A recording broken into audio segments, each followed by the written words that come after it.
and the first quarter of 2020-2021 as part of the BRRR reports. I will now hand over to the chairperson.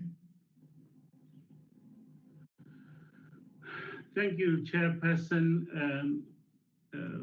Honorable members of the committee and colleagues from the South African Human Rights Commission. Chairperson, thank you for the opportunity for the Commission to come and report once more before the committee. It is something that we really appreciate because we get the opportunity to engage with members of the committee and to exchange views with them, and it's something that we wish could happen much more frequently for the simple reason that closer engagement is actually necessary these days. I recall that there was a thinking that perhaps the rearrangement of the committee itself would be done to enable this regular and closer engagement with the committee. This is not a complaint, I'm just saying, highlighting the importance of the ability or the opportunity for us to come. I'm here, of course, with my fellow commissioners, Commissioner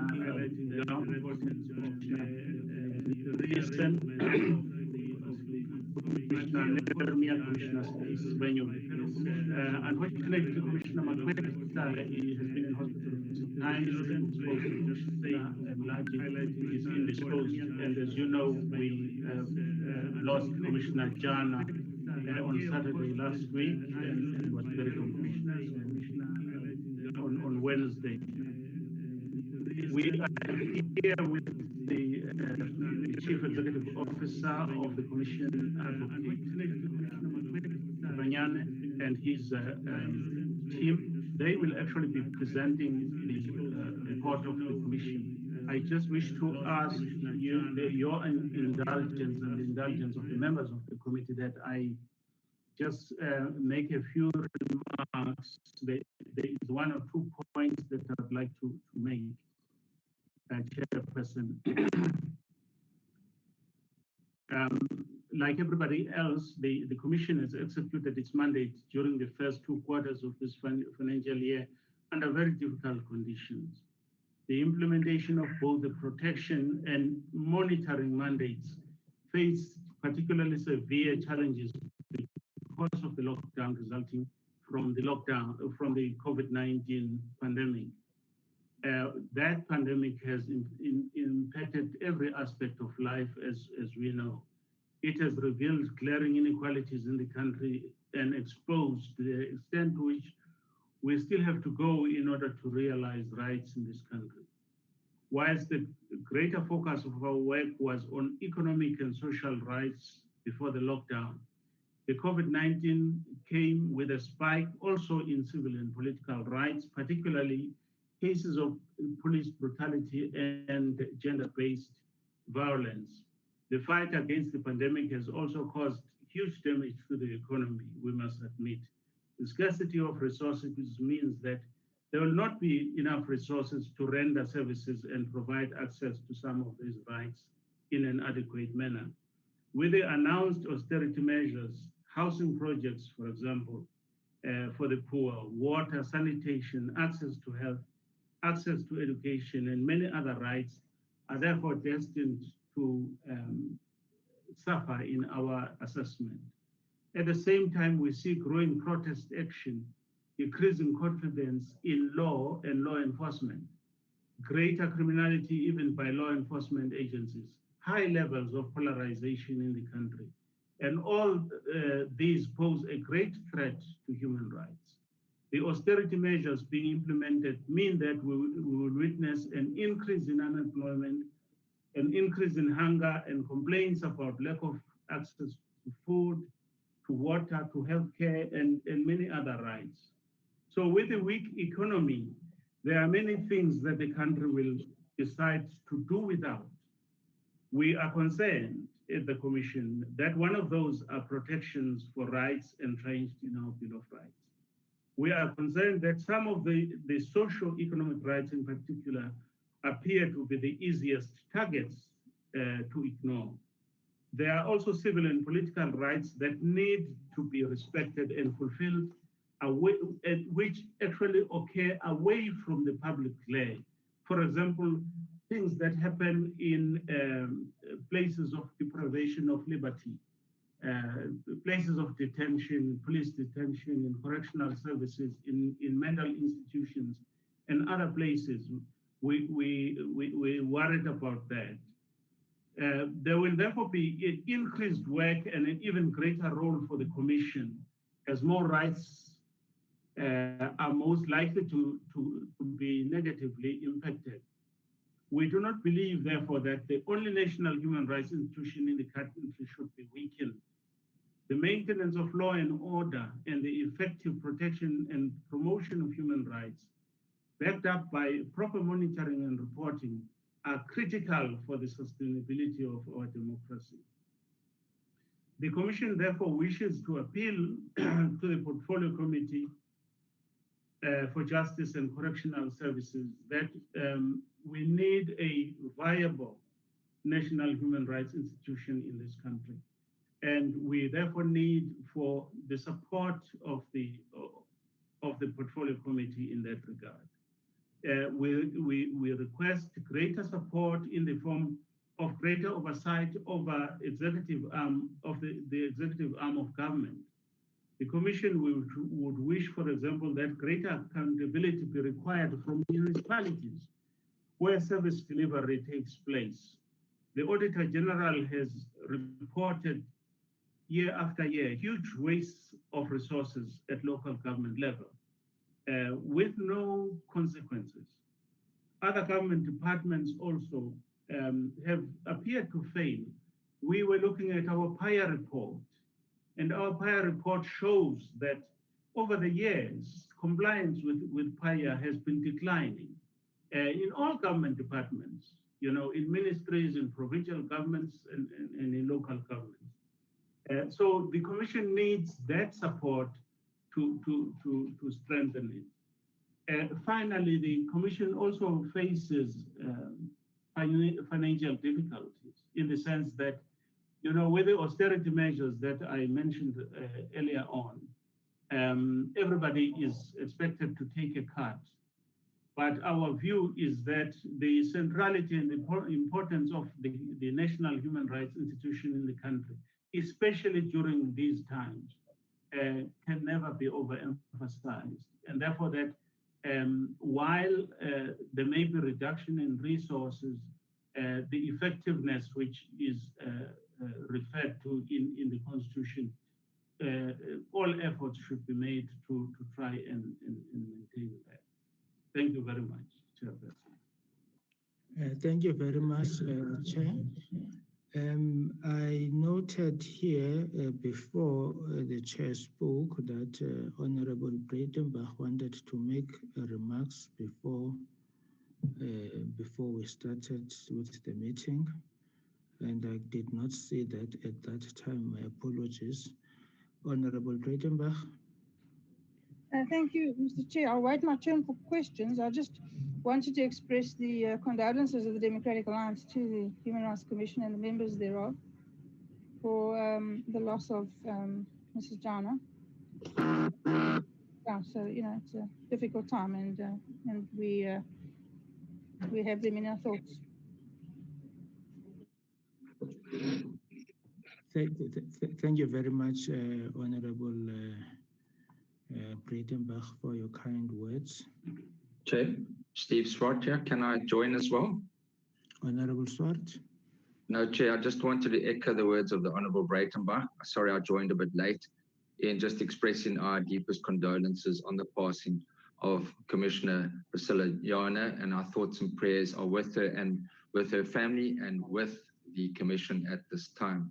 And we also need to bear in mind our condolences for former Commissioners Danny Titus and Thomas Mantata, who passed away earlier this year as well. So we also express our condolences in that regard.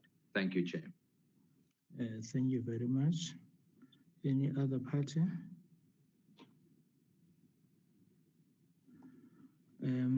I had on behalf of the committee, written letters of condolences to the family and to the South African Human Rights Commission on the loss of the Deputy Chairperson, Ambassador Priscilla Jana. But may I request that we observe a moment of silence for all the three commissioners, past and present, that have departed. Can we bow our heads?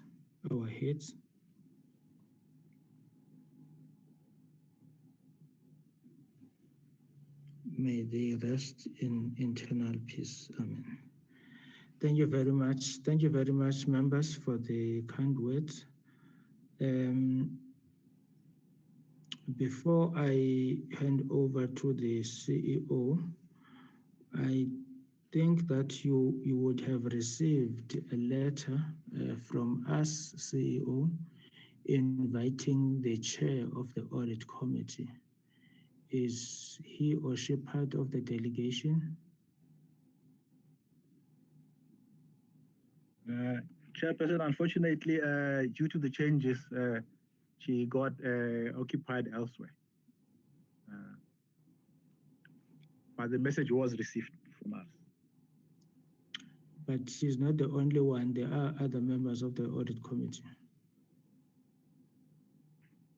Yeah, Chair, we unfortunately only got the apology from her late yesterday, the day before yesterday, sorry. I think you should know that now going forward, would want entities to bring with them the chairs or members of the audit committee with a prepared report of the audit committee.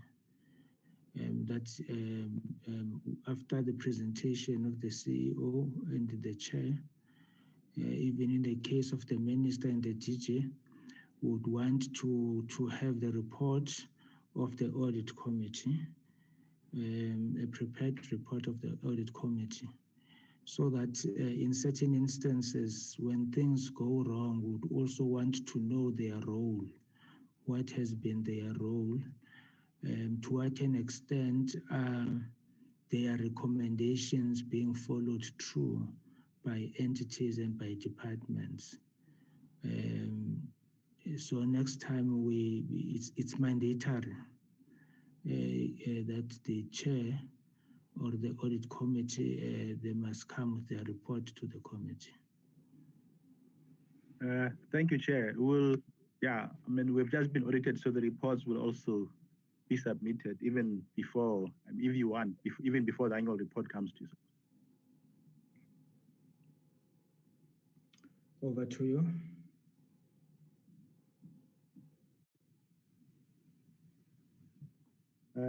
Thank you, Chairperson. We've got many slides, so we'll just try and go quickly through the 20 minutes assigned to myself to highlight some of the key issues in our presentation. So the next slide basically just highlights the contents of the report as our presentation, and then I'll go to the next slide just to talk about the overview in terms of the environment we've been working over in the past years. We have now adopted a 5-year strategic plan, and in order to address some of the issues which the chairperson has raised, including issues of poverty, unemployment, and violence. And of course, we're also affected by COVID-19, as the chair has pointed out, and of course, the plea by the chair for greater collaboration between us and yourselves. And then in terms of the next slide, in terms of the performance over the first quarter, cumulative on the fourth quarter, Chair, I just want to go to the slide number 5, which just highlights the targets we have achieved over the years from 2015. We joined in 2017 as the new term of the Commission, and there's been a gradual increase in terms of the performance of the Commission in terms of its outputs. And then the next slide basically just gives a summary of the achievements over the years. We have been basically average targeting an 82% over the past five years. And as I've said, I rejoined the commission in June 2017. Commissioners began in 2017 earlier on. And we have also, over the past 7 years, have had unqualified audits. And of course, there are issues of performance, which also have to be addressed in terms of audit queries, which are also receiving attention from us. And then the next slide basically just gives you, again, a broad overview in terms of the specific strategic objectives of the Commission, in terms of how we've performed in 2019-2020 as far as these issues are concerned. The slide is there. We'll move on. And then, And then the next slide, slide 8, basically just again, summarize some of our key achievements during this period. The first one is really the moot court competition, which we supported, and where we ended up, taking the learners to Poland, and they won. So that was quite an achievement. We had in March a conference on the fourth industrial revolution and its impact on human rights, and of course, it's now the future, especially under COVID-19, where we've had to do much of our work remotely. So we're also trying to now get in line with the new industrial revolution and be able to manage that, but also deal with the human rights impacts. We have also had an extensive input as far as public outreach engagements.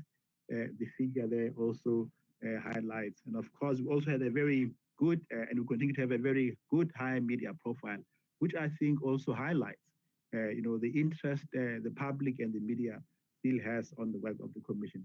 So the next slide is just the picture of the learners we took to Poland with our staff member there. And of course, this was a joint initiative between the Department of Justice, Department of Education, with the support of the Constitutional Court and the Commission and other players. It was quite an achievement, I think, from our side as well. Then the next slide just highlights, slide number 10, just highlights our media footprint. I know last time when we raised this slide on the same nature, there were concerns as to how do we have a 9 billion audience reached through this financial year, past financial year. We have a company which basically tracks all our media coverage. So you can see that in this last financial year, we had 10,000 media items on the Commission. And the total spend of that was 412 million rands. This figure has been increasing over the last 3 years. And maybe some academics will start dissecting this thing as to exactly what does it mean? How does an organization like us have such a high media profile? Is it negative or positive? But I can assure you, much of our coverage is actually positive. So it's actually quite an achievement on the work of the Commission and all the colleagues behind this. And then the next slide talks about our protection mandate as to what we've achieved there. Again, you can see now in 2019-2020, the number of complaints coming to the Human Rights Commission has increased. And also we're trying to finalize case much better.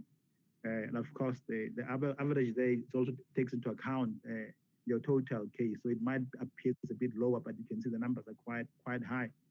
And Chair, this is quite an achievement for us because if you recall, around 2008, we had 12,000 complaints coming to the Commission. And then, of course, we got a bit lost there, but now clearly we are picking up again, and this actually speaks to that. Then, again, the next slide just gives a narrative of what we have, on the protection mandate. It does give the figures there. We are continuously looking at our complaints handling procedures because now with the high interest in the public of taking bodies like us to court on judicial review, we need to make sure that how we deal with the protection mandate does not really lead us to losing many cases simply because we have not followed procedures or we have not followed our act. And I must say, fortunately, we have had very, very few of matters like this actually been taken to court on review. I think since 2017, we've only had one case, but of course, people will appeal against our findings. But we're trying very sure to make sure that we operate within our act.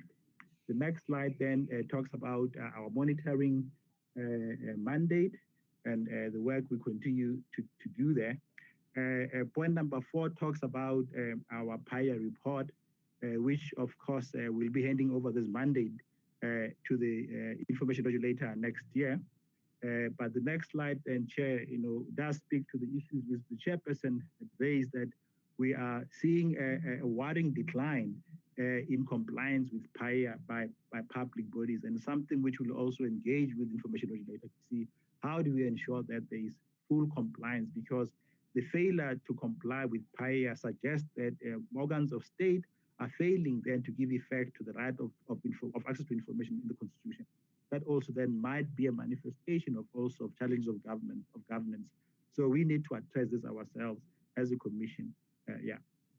So the next slide then also talks about some of the matters we are following under monitoring mandate in terms of the previous work and ongoing work of the commission, which has been done, because this has been one of the complaints against the commission, that we have these reports, but then we don't follow thoroughly the recommendations which we make therein. So we need to keep an eye on this. Then again, the next slide just highlights some of the work we're doing under the monitoring mandate, and I'll move to the next slide. The next slide also then talks about our national preventative mechanism. This is our new mandate, following, the ratification of the optional protocol, and of course the commission then being assigned by Parliament to play a monitoring role as well, a coordinating role as well as a functional role. And Chair, I need to point out we've now done our 1-year anniversary, and we've just finalized the report on OPCAT, which will then be forwarded to the Portfolio Committee and the UN Committee on Torture, the SPT, the subcommittee on torture in Geneva. So we are continuing to do a lot of work in this issue. And of course, the report will show worrying concerns about the state of conditions in police stations, in detention centers. And now again, we are seeing increasing abuses in this sector. And we've actually taken the decision that we should actually engage the Department of Police, as well as the National Commission of Police, to address some of these concerns and see exactly what could be done. Because it's a bit of an embarrassment when you go to Geneva, and then you are told, your country is now, having many incidents of torture and abuse by police officers. And what are you saying as a Human Rights Commission? So we need to nip this in the bud. Then the next slide also talks about, some of the other mechanisms which we want to, enhance in the commission around the persons with disability, as well as around children. There was a study tour in this past financial year with the support of the EU to help us actually prepare to actually give a greater effect on the monitoring of the rights of persons with disability. And the same thing, and the next slide then talks about, unfortunately, some of the challenges in the commission as far as underperformance is concerned, which we still have to address. And I guess this will also be more spelled out when you get our management report, which highlights, when you get our annual report with some of the findings by the AG. And then the same next slide also talks about that. And then I'll speak to that. Then, of course, I'll go to the issues of the audit concerns. As I've said, again, we have continued to receive unqualified audits, and we are happy about that, but not very happy because, we should be getting clean audits. And I think an organization of ours, an organization like ours, should actually be leading by example by having clean audits. We've had clean audits before, we've had awards before for that, but we just need to, tighten a couple of issues and make sure that we go back to the issue of clean audits, not just saying we've got an unqualified audit, because there are concerns which have to be addressed therein. And then I'll then move to the next slide on the financial statements for 2019, 2020. Chair, you'll see in the next slide that we have spent about 70% of our budget on personnel costs. This is largely because, as the chair was pointing out and we've pointed out before, that much of the work of the commission is done through personnel. And of course, there's pressure from Treasury to try and reduce this allocation to all the way down to 55. That will create some problems for us. We have expressed our views to the Treasury about this, so this will be an ongoing discussion. Of course, we're also trying on our side to tighten our belts. Yeah. And then the other issue then talks about our expenditure on corporate support service as well as personnel. I'll go to the next slide, which now gives you an overview for 2020-21. Again, you can see that we're still spending 66%, now it's a bit lower of our budget on personnel. And of course, corporate services, we are, yeah. And again, Chair, I just need to say that due to COVID-19, we've had to work remotely. We took a decision that all staff members must have laptops. We must have data so that we can actually continue to work. And I think this was a very wise decision because it has helped us to survive much of the impacts of COVID-19, and that we continue to render services to our people as far as our mandate is concerned. And the next slide also talks about issues of the allocation. We did get a bit of a surplus from last year, which actually has helped us to deal with issues of OPCAD, the issues of the 25th anniversary, which we will be having on the 10th of December, together with the Office of the High Commissioner, Department of Justice, and Constitutional Hill, and other people. And of course, our mandate on PIA, which was basically unfunded due to decisions which were made much earlier on. But PIA is still with us until next year, maybe even late next year. So we do need to maintain that because it's still a mandate for us, even though it was removed to a large extent from our budget. And hence our appeal to Treasury to allow us to use that money to do that.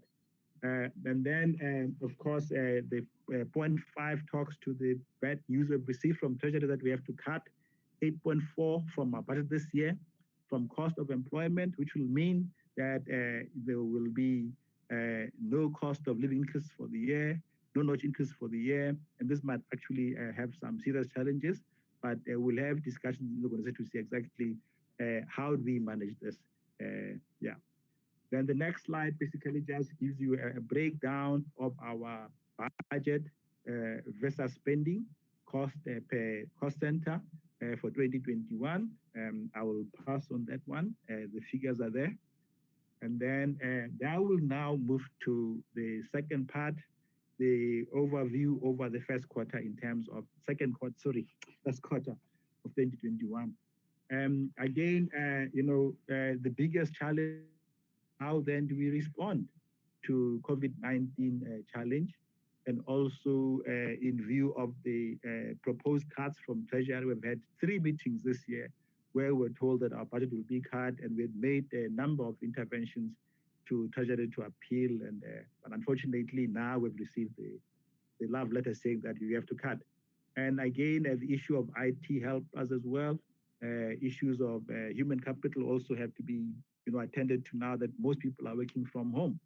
The next slide then again, talks about the targets as far as per program over this quarter in terms of administration, promotion. So you can see exactly where we are and where are the challenges. Monitoring was definitely affected in view of COVID-19, but I'm sure Commissioner Nissan will talk about this, that we managed to set up a Section 11 committee where we ended up with NGOs who are now helping us with monitoring. And of course, there are problems there, teething problems, but it has been a major intervention as far as that is concerned, which actually helped us also to stay afloat. Then the next slide basically just talks about some of the key interventions, and under the promotion mandate, issues of land invasion were quite an issue there, as well as the conduct of law enforcement officers during this area. And of course, there were impacts around, issues of health, which also we had to raise awareness about all these issues. The same thing under the promotion band, the second slide, we signed an MOU with UNICEF to help us on a number of things, including setting up a child rights unit, but also to do more in advancing child rights in this country.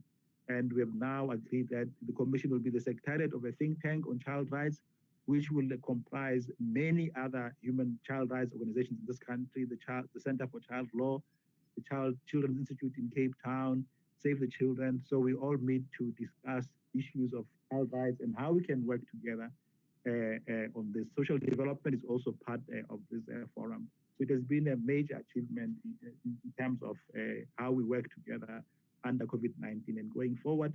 And of course, there were issues of xenophobic attacks and also issues of education, which also we had to raise awareness. We had to monitor schools during COVID-19, and we also had engagements with relevant stakeholders. And then under the protection mandate, again, we received a massive number of complaints just in this quarter alone, 4,000, from all over, particularly due to COVID-19. We're getting requests from all over the world, from South Africans who are stuck outside the country, asking for our intervention. We've been communicating with DECO.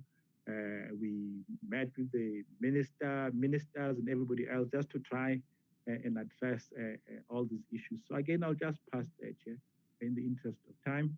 And then again, under the protection mandate, the issue which the Chair has raised, the impact of COVID-19 on socioeconomic rights and how we deal with these issues, and also issues of litigation around COVID-19. We've got a few matters where we're thinking of litigating if we don't get a resolution from the relevant organs of state, Department of Defense, and Department of Police particularly.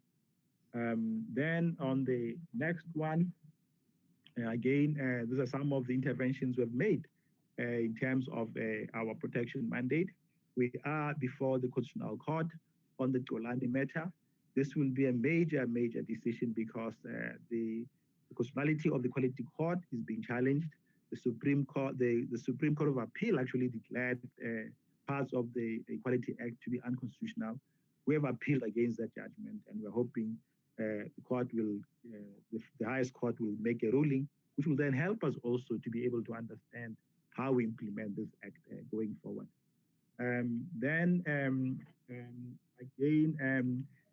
On the protection mandate, of course, we were involved with the city of Cape Town around issues of evictions and protection of vulnerable people. And there has been court cases there, but hopefully this matter should be resolved and we are able to find how best we can work together with another organ of state in advancing human rights. Of course, there have been lots of perceptions in the media, but we are simply there to make sure that rights are protected within our mandate. The issue of whistleblowers is still a concern for us. We did take a case of Mr. Tabani Zulu in March to the High Court in Pretoria. And of course, we continue to monitor how human rights defenders are protected. So let me just very quickly then, I'm left with very few minutes. Monitoring mandate, again, the issues of COVID-19, child rights monitoring, opening of schools. We had engagement with the Minister of Governance and Traditional Affairs. We also had a meeting with the Minister of Education to address these issues. We've also had a meeting with the Minister of Health, and we've agreed to set up forums where we can work together and address some of the issues there. Now, Chair, slide 39 is the issues of a budget concerns. That yes, we are under serious financial stress as far as these issues are concerned. And I'll go to the next slide, Chair, on the medium-term expenditure framework to highlight some of the proposed cuts which have been, we've received from Treasury over the next financial year. And as you can see there, for 2021, we'll have to cut 12 million rands from our cost of employment and 11 million rands from operations. In 2020, we'll have to cut 15 million from our cost of employment and 17 million from operations. And then 2023, we don't know, but we're told that we'll have to cut 29. So you can see that there's a gradual increase in our baseline And if this does not change, then it means this will have a serious implications for us as an organization, notwithstanding, of course, the challenges in the country as far as the economy is concerned. And then there are some then of the consequences which will happen. Sorry, I've messed up my slides. Oops. Okay. Sorry. Yeah. So these are some of the impacts, Chair, of which will happen if these cuts go through. It will definitely undermine our mandate as the Commission. And at the same time, there are serious human rights challenges in our country which need a very effective Human Rights Commission. So slide 42 just highlights some of those possible implications. We might not have enough money for the moot court, and we might not have enough money for monitoring, but we'll see. The next slide then also continues about with the impacts of this possible cuts, that the allocation for the NPM, the work around OPCAT, we had a ring-fenced budget up until 2021-22, but afterwards, then there might be no money for the NPM unless we cut elsewhere. This also will affect our work on the monitoring units around children and persons with disability. And also, Chair, another thing is that POPIA comes into full operations next year, and we really have to digitize our records to make sure that we comply with POPIA, and this will also have an impact on that. And then the next slide, oops, sorry.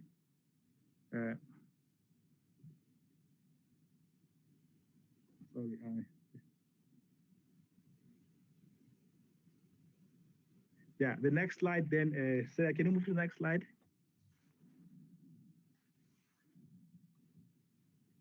Yeah. Okay, the next slide also talks, I've talked about that one. The next slide basically just gives the figures about, the impact of this cuts over the 3 financial year. And then Chair, let me end here due to I've run out of time, but just thank the committee for the time. And just to echo the words of the chairperson that, we are very small, but very valuable to be cut. And we hope the portfolio committee will really support us to ensure that we continue to remain viable and effective as an organization. 2016, we had a bit of a challenge in the commission, which we are well off. But I must say that over the last 3 years, we've managed to address some of those challenges. And I think we are a viable concern, going concern, and our reports are sure that, work is being done in the commission, despite all the challenges and despite the mistakes which we keep on making as we move forward. Thank you. Thank you very much, CEO. I have noted the following hands. The first one is Honorable Glennis Breitenbach, followed by Honorable Swart. Let me check on the other side. Can you remove the slides so that I can be able to see members? Let me check this side.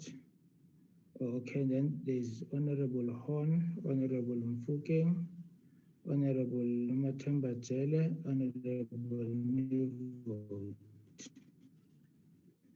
So it's Honorable Glennis Breitenbach, Honorable Swart, Honorable Horn, Honorable Mfukeng, Honorable Matemba Jele, Honorable Nivold.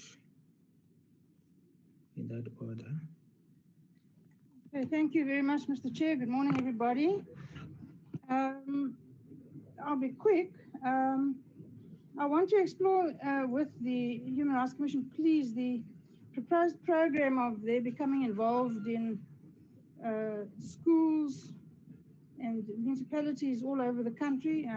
I'd like them just to talk to me about the question of overreach, where they have limited resources, both human and financial. Everybody's under stress. This is a difficult time. I'd like to understand better the reasoning behind this type of very targeted involvement. Then with regards to tweets and social media that have been posted for some time now, mainly with regard to farm attacks. The Human Rights Commission indicated that they were going to select one sort of test case and take that to court with regards to incitement, hate speech, etc. I'd like to know if they've identified such a case yet and what the progress is with getting it into court. Then they received a qualified auditing report in respect of performance information. Why is this? And I'd like some detail on the proposed remedy for this problem, please. And they indicated some time ago that they were going to embark on a fundraising program. I'd like to know what the progress is with this fundraising program. Thank you, Mr. Chair. Thank you, Honorable Breitenbach. Honorable Swart. Thank you, Chair, and thank you to the Commission, to the Chairman for the presentation. I've got a number of issues that I would like you just to respond to. I'm very interested in the COVID-19 litigation that you were alluding to, and maybe you could give us more information in that regard. I must say we've had an engagement with you previously in the lockdown period, and I was disappointed that the Human Rights Commission did not contest some of the severity of the lockdown provisions, given that other organizations did go to court and succeeded, although those decisions are on review. There were severe impacts, and I do understand you did explain budgetary constraints previously, but to balance the needs to address the pandemic with the economic and other social impacts, I think you've alluded to that in your presentation, and I would like you to give me more information about the COVID-19 litigation. I'd also like you to comment in broad terms, and this is an issue I have raised in Parliament. Whilst every life is very important, and we're deeply concerned about the almost 17,000 or plus people that have died of COVID-19 related sicknesses, we are also aware that there are more than 200,000 people that have died of other diseases.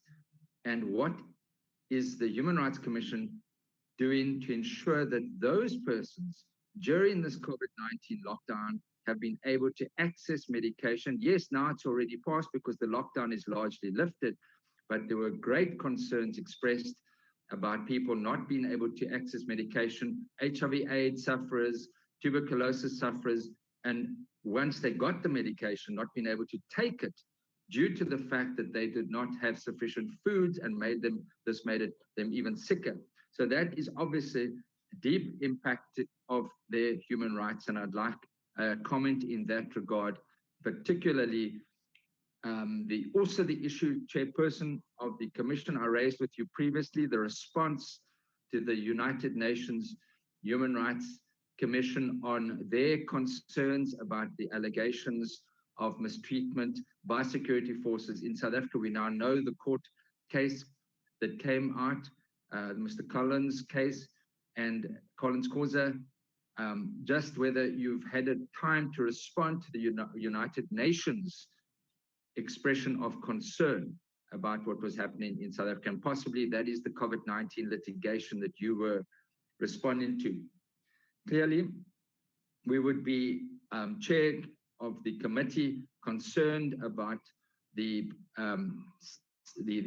budget cuts, given the fact that the Commission has a very small budget, but clearly you've got to then spend every cent very carefully, particularly when it comes to litigation. I would like an idea of the surplus rollover that is purportedly 9.1 million, which is going to special projects funding. Maybe you can give us 4.5 million of that according to our research. Can you give us an idea of how that will be allocated, and will that help you and cushion you to a certain degree from any budget cuts? But I'm sure that the chair of our committee will express himself as not being in support of budget cuts for the Commission. I'd also like you to comment on the mechanism to hand over your PIA duties to the information regulator. We have had a briefing from the information regulator. It seems to be on track, but what is of deep concern to us is that PIA is not specifically budgeted for due to your budgetary constraints, we understand that, but that going across to the information regulator obviously has a budgetary impact on the information regulator. And secondly, the concerns that have been ongoing concerns over many years, and that is a lack of response from departments, as you've referred to that. Just let me repeat that. That is a lack of cooperation and response from departments, from provincial levels, from municipalities, and you might need to consider a handover report that you could bring to our attention, which would assist the information regulator in taking over that function, bearing in mind the difficulties that you have experienced in the past. Chair, lastly, I would also echo Ms. Breitenbach in the issue relating to crime in general, murders in general, and then of course on the farmer tax on farmers and farm workers. We see today high levels of tension in the Senegal area, and I'd like the Commission to respond to that as well, in how we can, what role they can play together with all of us in South Africa to build social cohesion and to protect the most vulnerable in society, whether they are being in communities, whether they are on farms, wherever they are. But what is particularly concerning is during the lockdown, it was the farmers and the food production that was essential in our nation. So we do understand a particular vulnerability when it comes to farmer tax being isolated and the threat that it does present to food security in our nation. So with those few comments and questions, thank you, Chairperson.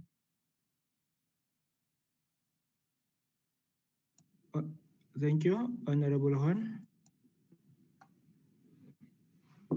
Yeah, thank you, Chair. Maybe at the outset, we've in the past been very critical of the way in which we at least form perception that sometimes the Human Rights Commission addressed matters without listening to all sides and coming to considered views on a matter. So in that regard, I think I will fail if I don't say to them that I think their release calling for calm before the events of Senegal today was not spot on. I think it was a good press release, and I think it displayed the type of even-handedness and appreciation of all the emotions and the different factors at play in a very complex situation like the one we see there today. So from my side, I want to say well done in that respect. Chair, the Human Rights Commission has mentioned, and I think the word small institution but important institution was used, those words were used here today, and I think that to an extent also illustrates the pressure the Commission is feeling about budgetary cuts. But I want to say, irrespective of what this committee and the Commission feels ultimately in response to the issue of budget cuts may be a reality. And I want to ask the Commission whether they have started to consider how they can still fulfill their functions in a meaningful way if and when budget cuts based on the dire financial situation of the public purse in this country becomes a reality. And in that sense, I want to urge them to focus on what I think is known in academic terms as second generation basic human rights, because those are ultimately also the type of rights which will increasingly in the next few years come under pressure because of budgetary constraints. So we, for example, have taken note of the fact that they've litigated in respect of the right to shelter in the city of Cape Town, and I'm not here today to make politics about it. What I want to say, however, is there's also other, not less important, second generation rights in respect of which we know there's a long line of findings by the Human Rights Commission about the way government in its various iterations have failed to give proper effect to. And in that sense, I, like in previous engagements, wants to reiterate the whole issue of the right to basic access to clean water, which is increasingly in our country coming under severe pressure. So in the Free State where I'm coming from, there's a long list of about 26 towns where the Human Rights Commission have found a number of years ago already that government is failing the citizens and the residents of those towns in that no real progress is made of either restoring or establishing a basic access to clean water. And so the question must be asked, if you start litigating about one second generation right, when are the others going to be on your agenda? And specifically, if it is of such a systemic nature, and if the evidence is there, specifically now during COVID-19, when, for example, in Kwakwa, in Maluti Apufung, emergency measures had to be implemented, to take water there with trucks. That's now apart from the effect of water boards increasingly diminishing the access of water to municipalities. Yes, because of non-payment, but who bears the brunt of this maladministration? On whose basic human rights does this have an effect? Ultimately, specifically the poor. So your 5-year plan talking about the challenges of inequality and poverty. And in that respect, I urge you to also take a more focused approach and look at the way other second generation rights are being eroded. The right to education in this year, not some, to a certain extent, not even in respect of the right to education by the Department of Education, but possibly also by groups of parents, have simply decided that because of the lockdown, possibly the dangers around the virus, but possibly also because of budgetary constraints, they will not be sending their children back to school this year. The right to health, I mean, yes, we are aware that you also went to the Eastern Cape when news reports during the height of the first wave of this pandemic indicated that the health systems there became severely under pressure. But ultimately, for you to fulfill your role as the Human Rights Commission, monitoring is but one aspect. So when do you decide to also, in respect of those failures of governments and the very real impact it has on the human rights of citizens of this country and residents of this country, when do you decide to also litigate on those matters? And if you don't litigate, when do you decide to do something more than just bringing out a report in order ultimately to help materialize the attainment of second generation human rights? So, Chair, this is an ongoing, I want to say, conversation I'm having during these engagements with the Human Rights Commission. And my plea, like in the past, remain that monitoring can't be it, and consistency on your part is ultimately the only way in which you will, with the greatest of respect, build the type of credibility which will enable you to arrive at any scene and be seen as the human rights, fighting for the human rights of all South Africans. Thank you, Chair. Thank you, Honorable Mufuke. Thank you, Chairperson, and thanks for the presentation from the Human Rights Commission team. I would like to start by congratulating you that you are now 25 years. It was your anniversary on the 2nd of October, and congratulations. The other one that I think is very important that one should also comment on the good work and congratulate you for supporting Caster Semenya in the matter of the court in the international stage. Thank you very much for that. And thanks to Commissioner Shafi Amir Meya for updating us with all that. And one cannot even just stop congratulating you for the 7th consecutive years of the unqualified audit. And that cannot be something that we don't notice. Thank you very much for that. I just want to check on the non-responsive of the state institutions. Even before you said it, that there's a problem that most of the time they are ignoring actually dealing with the recommendations. I want to check on whether you have something, a better mechanism of dealing with it. And linked to that is also failure of the departments to cooperate.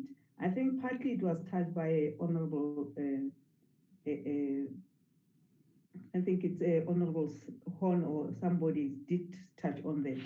But it was about those failures of the department to cooperate. Now, I want to suggest, I don't know, with the permission of the chair, that maybe they should provide us with the list of those departments so that you can escalate to the speaker and the speaker can escalate to the department, to the leader of government business, so that there should be action, because we cannot allow our departments to be the one that are failing when it comes to the Chapter 9 institution. The other question, I think that will be the last, on the moot court competition. That was one that was very interesting. Now that you have budget constraints, are you still going to continue, or are you going to put it on part of the fundraising that you are planning? Thank you very much. Thank you very much, Honorable Jelle. Honorable Mfukeng. Honorable Jelle. Thank you, Chairperson. Thank you also to the Chairperson of the Commission and also the team. Chairperson, without waste of time, on the issue, just the one that has just been mentioned by Honorable Mufukeng on the issue of the non-response of the state organs. I'm sure this issue is not for the first time that has been raised in this committee. And we, if I'm not mistaken, Chairperson, we requested a list of those organs, and we still don't have it. But the Commission still continue complaining. They cannot complain whilst they don't respond to the request that has been made by the committee. I think they have to note that, Chairperson. That is the first one. And the second one is the one that has been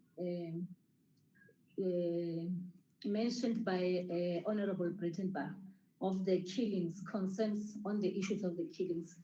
I also want to agree with that one. It's a very serious matter that we have to, the Commission must look into, particularly, Chairperson, because one will take this opportunity, yes, to condemn the killing of the farmers, but also the killing of the Black people. As we are sitting here right now, I'm telling you, there's one or two, or there's a killing somewhere that is happening. So killing, it should be condemned in all sides, and the human rights must be adhered to. So it brings me to the issue of saying, Chairperson, indeed, the government has inherited a very skewed societal status where things are happening, strange things are happening in our society. That needs to be a lot of work of the Commission. And our Commission have noted that they are dealing with the issue of human rights is very serious and is very challenging. I want to make one example, Chairperson, that I think the Commission have not taken note of. The issue, we are busy now trying to build this nation. But I heard them talking about media. Yes, there are good things that are coming from media, and then also coming from the Commission in terms of working relationship. We applaud that one. But I want also the Commission to look into the issue of the reporting of issues from the society by the media, whereby you find that every day in the media, on the television, you see all the best things that are happening in the communities, in the townships, in the places where only Black people are living. But we don't get to know about the poverty that is happening in the white communities. The other things, most of the things that are happening, I think it's a community, just like a Black community. So we need to balance those issues, because if we don't balance these issues, we will continue with this skewed society that we are trying to build. We want to make sure that our community is united, our society is one. That cohesion that we are looking for, it has to be displayed from all levels and all areas of our living. So even the media, they have to be sensitive. Not only bad things in the Black community. We know that there are good things that they are also reporting. But we also not want to know if they talk about rape, if they talk about issues of women killing, gender, it's always Black people on the TV. So we want to balance this issue so that we can be able to condemn both sides, as we do also with the farmers. I'm sure that one, it's something that I've noted, and then you will assist me also on that one, the commission. But on the issue of budget, Chairperson, my comment is that we have to support the commission. The work of the commission, I think it is, to me, it's like kind of a foundational or a foundation. It's like our foundation of development as a society lies in this committee, because they have to watch in terms of the rights of all the communities, as I just mentioned, and they have to assist us to bring balance. They have to assist us as government to make sure that every person is treated with dignity, is treated with, they get the service delivery equally and all that. So the issue, the budget that is given to them is too little for them to be able to carry that responsibility. I think it's one issue that we have to, regardless, I understand the issue of cutting. Cutting is another matter, but the issue of giving them sufficient and enough budget so that they can assist us to bring cohesion in our society, it is very important. So we need to also to encourage that they need to get more budget on these issues. Okay, lastly, Chairperson, is on the issue of COVID. Indeed, COVID has exposed us the lot of inequalities that are happening in our society. And it is also this committee that has to make sure that they assist also in making sure that we those inequalities that dealt with. So my question is that looking into all those occurrences or the results of the exposure by COVID of inequalities in our society, what is the plan? Have they made a research of their own in order to inform their plans, their plans, and also the plans that will assist us holistically as a government to move from where we are to be able to live with the normal, the new normal that we are going to, we are now beginning to get into. Thank you, Chairperson. Thank you very much. Chairperson of the Commission. Chair, Wilma, skip me again. Yeah, Mr. Neo Druchen as well. Oh, sorry. Oh, my apologies, Honorable Nivot Druchens. Thank you, Chair. Thank you very much and good morning to all members on the platform. I would like to add my congratulations as my other colleagues did.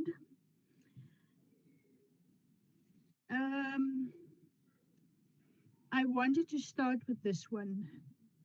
The pain of the past is still the pain of today.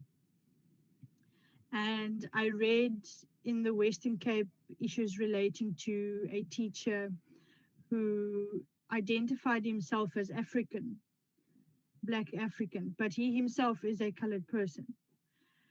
He's been charged for that. He's being charged for that. So now my question is, why? Why is he being charged for that? When I travel overseas, I say I'm Black, because overseas they do not understand the term colored. They don't understand it. So now here in South Africa, we have a person from the Western Cape who's been charged for calling himself African. He himself is colored. He's being charged for that. And I still want to know, why? We have human rights. We have the Human Rights Commission there. So I wanted to know this case, what is the Human Rights Commission going to do about that and to offer support to that a person like that? What can the Human Rights Commission do? Then secondly, the independent monitoring mechanism for the different international conventions. So there are various conventions, yes, but I wanted to highlight the Convention on the Rights of People with Disabilities. South Africa ratified it quite a while ago, but people, especially the department staff, tend to forget that government ratified the different conventions, and we need to report annually, every 2 years. We need to report back on the implementation of this convention. So I wanted to know the independent monitoring mechanism. What is the commission doing to strengthen that mechanism, to make sure that departmental staff do not forget the different conventions that our government has ratified? Now, for example, the 2% of disability employment targets. Many departments do not achieve that. Many departments don't achieve the 2%. And it's only 2%. I mean, they don't even get to achieve that. What is the Human Rights Commission doing about that? And I wanted to say, many children who are disabled, children who don't voice out, who can't voice out what affects them. For me, it's heartbreaking that deaf children have to wear masks in schools for the deaf, and some teachers also have to wear masks. And I do completely understand, yes, we are faced with a pandemic. Yes, we are.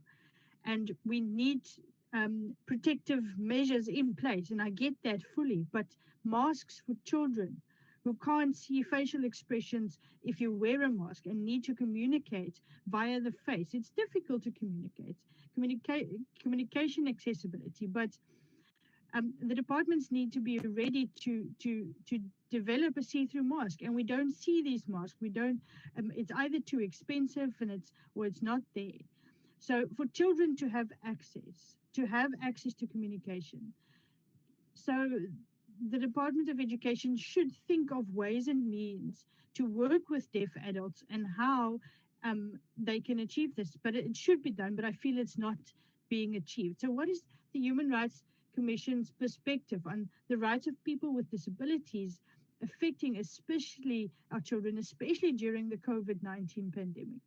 And then I do not want to add more to the other questions that my colleagues asked, but this commission, Chair, we cannot afford to cut even more for this commission. They're doing the work. Chapter 9 institutions are doing the work. I wanted to say those departments who receive so much more money than Chapter 9 institutions, but they waste the money. Fruitless expenditure, irregular expenditure. Those departments, that money needs to go to our Chapter 9 institutions. Thank you, Chair. Thank you very much. I'm advised that Honorable Mufokeng forgot to ask one question. Honorable Mufokeng. Thank you, Chairperson. Chair, I think this is one I was supposed to have started with. It has been bothering me, especially that the South African Human Rights Commission's office is in Johannesburg. I wanted to check on what did they do after the Esidimeni matter. Did they follow up? Because there are still families that are missing their loved ones, and nobody says anything about it. And we also hear on the ground that people were buried by some of the NGOs, and for this matter to be closed. It's the same as what Honorable Velma was saying, that we should not leave things hanging. We must always make sure that we close on that, because later this will come to haunt us. And I wish to say that you have a responsibility here. This is one thing that happened in our country that will never be forgotten. People that are not counted for will remain with us, and it will be something that will be in our minds, even if we are senior citizens. And we know very well that when we have aged, sitting down, you reflect on things that you couldn't finalize. These are the things that actually will be coming to haunt us. And I want to check on what is it that did you do or follow on that matter, or you left it to the department or to Gauteng government and left it to the commission, and there's nothing anyway happening in the courts. Nobody's arrested, I can tell you now. Thank you. Thank you very much. Before you answer, Chair and the members of the Commission, I would want to repeat the issue raised by Honorable Jele and I think and others. We did ask you for the list of departments that are not compliant. And Chair, if you remember, I did phone you and make a follow-up. And up to now, we do not have such a list. And it's unfortunate because we want to help. We want to enhance the work of the Commission. If you complain to us, and when we ask follow-up information so that we can act on it and we don't receive it, and then you keep on making similar complaints when we have not been furnished with the information, you are tying our hands. I thought I should repeat it as Honorable Jele has raised it. I think it's quite serious for us. Over to you, Chair.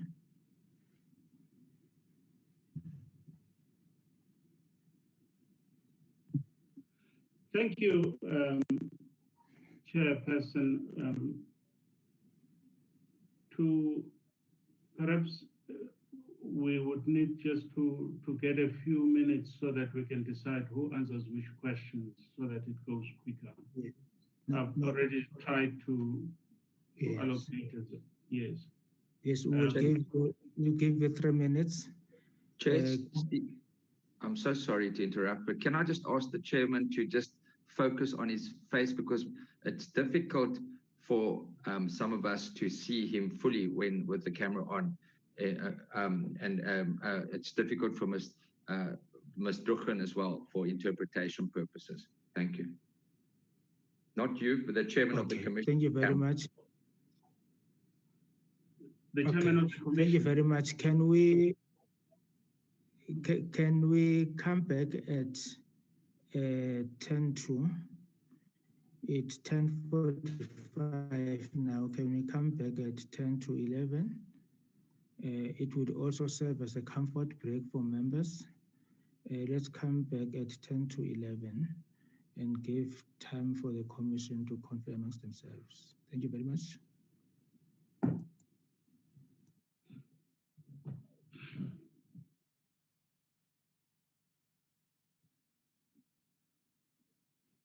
Chair? Yes. Oh, okay. Thank you. Where are the other commissioners? Are they there? Commissioner Lisan, Commissioner Spanioni, and Commissioner Mermia. Yes, Chairperson, I'm here. Yes, Commissioner. So which questions are you going to take, Commissioner Nissan? Chairperson, I would like to, on Breitenbach, I would like to talk about the involvement in the municipalities, explain that, why we're there and how we involved in it. And also with regard to the farmer tax, the hate speech, you recall that we have Honorable Barnard Kohler brought a complaint to us. It's being handled in the Western Cape. At the same time, Southern Police Service in Stellenbosch is handling that matter. And so I would Commissioner Gaum has also sent a message saying that he would like to speak about the case. Okay, then he can do it. So the two of you are going to share the answers to yes. Yeah. And then she also spoke about a qualified audit. CEO, maybe the Secretariat. Maybe before that, Chairperson, another angle of the question was, what is the Human Rights Commission going to do regarding the farm attacks and the like? May I talk about the report that we have submitted to Parliament, number one, and number two? May I listen? We don't have time, Commissioner. If you are going to answer, simply say you're going to answer the question about what we're going to do. Yes, I'm going to be brief. We can't discuss your answer. So the three of you will then attend to questions by Honorable Breitenbach. May I just hello about the water in the Free State. The COVID-19 litigation you referred to did not, in other words, Mrs. Swart wants to know why we didn't litigate the severity of the lockdown. Who answers that one? Chair, yes, I think that question goes a bit further. It says not only the severity of the lockdown, but that we weren't more often, litigating on these limitations for some of them. Yes, who's answering that? Answer that. Who will answer that? Maybe you should answer that. Okay. Then there was, then he asked about the he asked about the UN question. I will answer that. Yes, that's right. He asked about people who did not have access. I will answer that to HIV treatment. Then, the surplus role, I think the CEO should answer that one. And then the handover of PIA, the CEO should answer that one. The Free State water, sir, I'll speak about it. Can I just go so that I'm not, and then Senegal, who is going to talk about Senegal? What role can Commissioner Nissan can deal with that one? I'll speak on that one. But remember wait, please. We don't have time. What role that can the Human Rights Commission can play? And then the issue of budgets being a reality and litigating the right to health, to shelter, but not litigating others, water in the Free State and so on. Chair, I can speak about the water in the Free State. Well, the question is, why are we not litigating about it? It's not whether there's a problem. Okay, you can speak about that. I can supplement. Yes, please. Okay. Chairperson, just the issue about our report. I thought we send them, in terms of the questions they asked, that we complained, but we never send them. But we did send them that report and the departments which were not responding. So perhaps you should just respond to that. Can we just finish the questions here, please? Yeah. Before? And then the right to health, when do we decide to litigate? It's part of Mr. Horn's questions. I will plug into that one. Then Mrs. Mufukeng, Castetumenia, non-responsiveness. Who answers the non-responsiveness? well, which the chair also referred to. I will try to deal with it. And then with regard to the moot court, Commissioner Gam, our CEO. Yeah, I'll work that into my response, and the CEO can also come in. Okay. Okay. And the other question by Wilma Nieuwe-Drugen about the teacher, I will answer. Yes, and then non-responsiveness again is here. Farm killings. Okay. About the media one, that the media needs to report evenly. Who answers that? And not simply report negative things from the Black community. Maybe you can answer that one, Chair. But what should I say? Yeah, well, I mean, I think if there are specific complaints about the media, I think in the past we have even looked into some of those complaints and so on. So we'll look at that, but we should also remember the matter of the freedom of the press and the media are important values. So we wouldn't want to interfere too much, but I mean, if there are specific complaints in that regard, then they should be forthcoming and we'll look at it. Thank you very much. We have given you 2 minutes more. Can we all start? We still have the other matter that we should process today as the committee. I will now start with the chair of the commission, who will delegate some of the questions to members of his team. Over to you, Chairperson. Chairperson, first of all, just to address the issue of the non-responsiveness, it is absolutely true that we were asked to submit the list. My information was that we did supply a list, although it was more heavy on local government because it was seen that the problem was much more dire there and needed to be attended much more urgently because that's the level at which service delivery takes place. And that then we would then go up as we do. But we will the commissioners have heard this and we will go back to the matter. May I then attend to may I attend to the questions that I would be answering, and that is, you know, Mr. Swart's question about why we did not litigate on the severity of the of the lockdown regulations.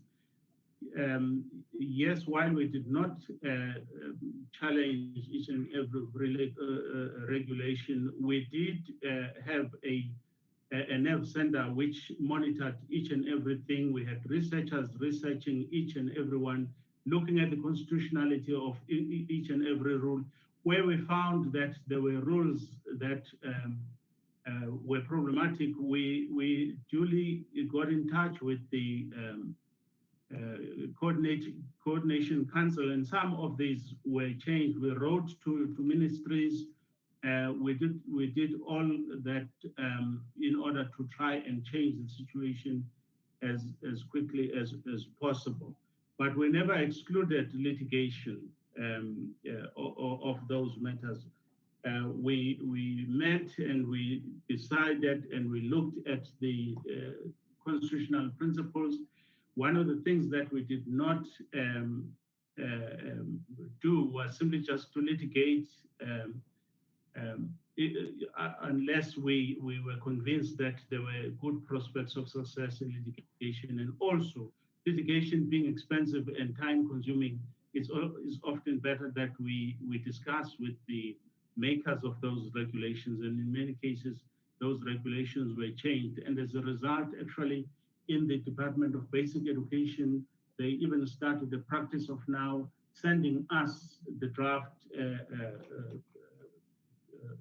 regulations or conditions before they publicize them. And I think that this is beneficial. And then the issue of the COVID-19 patients being then given greater priority over other patients has been a problem that we have been dealing with during the hard lockdown, and even after the hard lockdown. We have got in touch with provincial departments where the problem was quite acute, like the Eastern Cape. We have also even gone as far as engaging with the Minister of Health, who admits that because they didn't know what COVID-19 was going to bring, they had taken the view that they were going to create more space for COVID-19 patients. At the last meeting that we have had last month with the minister, we agreed that they have to actually catch up with those patients because their rights were to a large extent violated. And he admitted that that was the case and that steps were being taken to correct the situation. We will be monitoring the situation. And then there was a comment that was made by the High Commissioner for Human Rights, Ms. Bachelet, about the police brutality in South Africa. It was a remark, and she was talking about an issue that we have been taking up with the Minister of the South African Police on an ongoing basis. We've been taking it on with the high top echelon of the police below the minister, and so on. It is a problem that is actually quite difficult because police brutality is increasing rather than going down. In Heidelberg, recently 2 people died, one after the other, at the hands of the police. We were planning before today to meet with the IPID and the top echelon of the police again to discuss this issue of police brutality in order to deal with it. We do not have a solution yet to it, but it's a matter that we're concerned about. We are raising it. We have occasionally even issued statements. We've written a number of letters to the Minister of Police. You know, we need a change in the mentality in the police, in the training, and so on. With regard to the questions of Mr. Horn, we are aware. And thank you, Honourable Horn, for highlighting that. Of course, budget cuts are a reality. We know. We accept that. And we have already started looking at how can we do more with less. And we accept that our budget will also need to be cut. But there is a threshold below which the cut will make it difficult for us to work. And that's what we're talking about. We are not saying nothing should be taken from the budget of the Commission, but we do agree that, yes, there will be a point where the human rights is unable to do. The African Union about 2 years ago adopted a resolution that without human rights, development can never succeed, and therefore they took a resolution to adopt 10 years, a decade of human rights, because they now are fully convinced that development has to go hand in hand with human rights. So if we do not support our only national human rights institution to remain effective, then perhaps other things then may get affected, like development. Then there is the issue of litigation. I recall that when I was interviewed, I mentioned litigation, and Mr. Swart very quickly and wisely said to me that, you know, it's not going to be possible for you to litigate because of the resources. And the reality is that, yes, we wish we could litigate every day and every time, but it's just not possible because we do not have the resources. Doing one case could cost you more than 2 to 3 million, and we do not just have that budget. So what we do is we have made alliances with the bar. There are advocates at the bar who are willing to help us to litigate. So part of our ability to litigate relates to the availability of sufficient resources, so that then we are not beholden to other people if and when we would like to litigate. With regards to the issue of water resources in Kwakwa and so on, Commissioner Amirme is going to speak about that. As to when do we decide to litigate, it's a very good question. We decide to litigate because of the impact that we think that the case is going to have in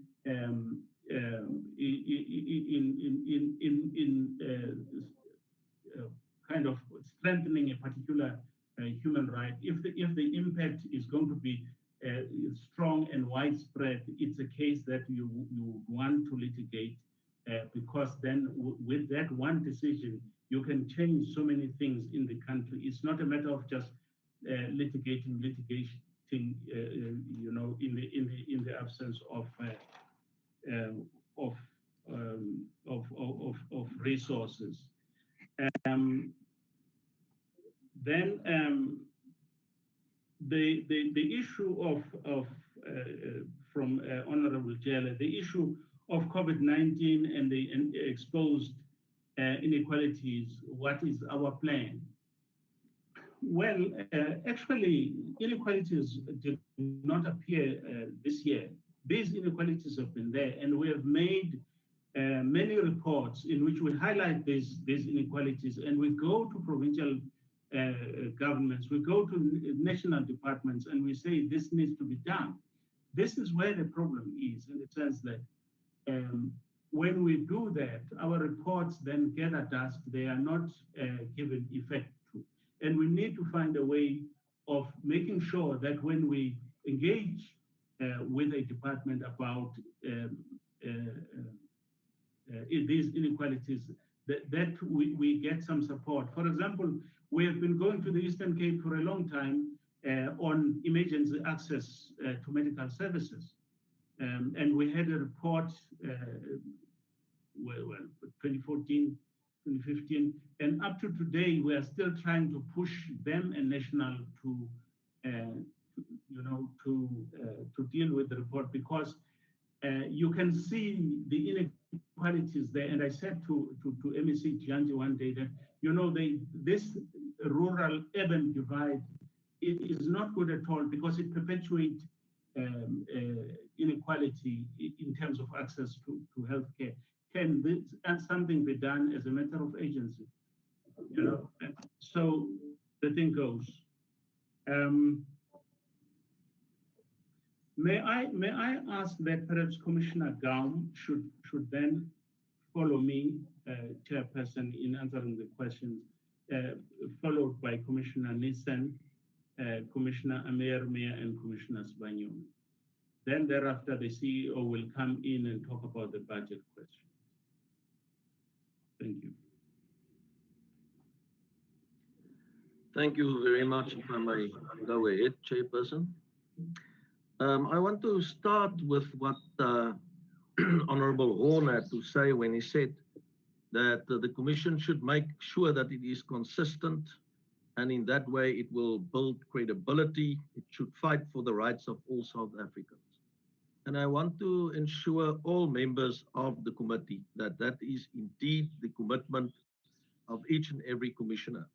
And if there are members of the Portfolio Committee or members of Parliament who feel that a wrong decision has been taken or who are not happy with a particular decision, I really want to invite them to make contact with the commissioners, with one of the commissioners, and then we will make sure that we look into those matters. I want to mention a specific example in this regard, where 27 complaints was laid with the commission by Honorable Diane Kohler-Barnard.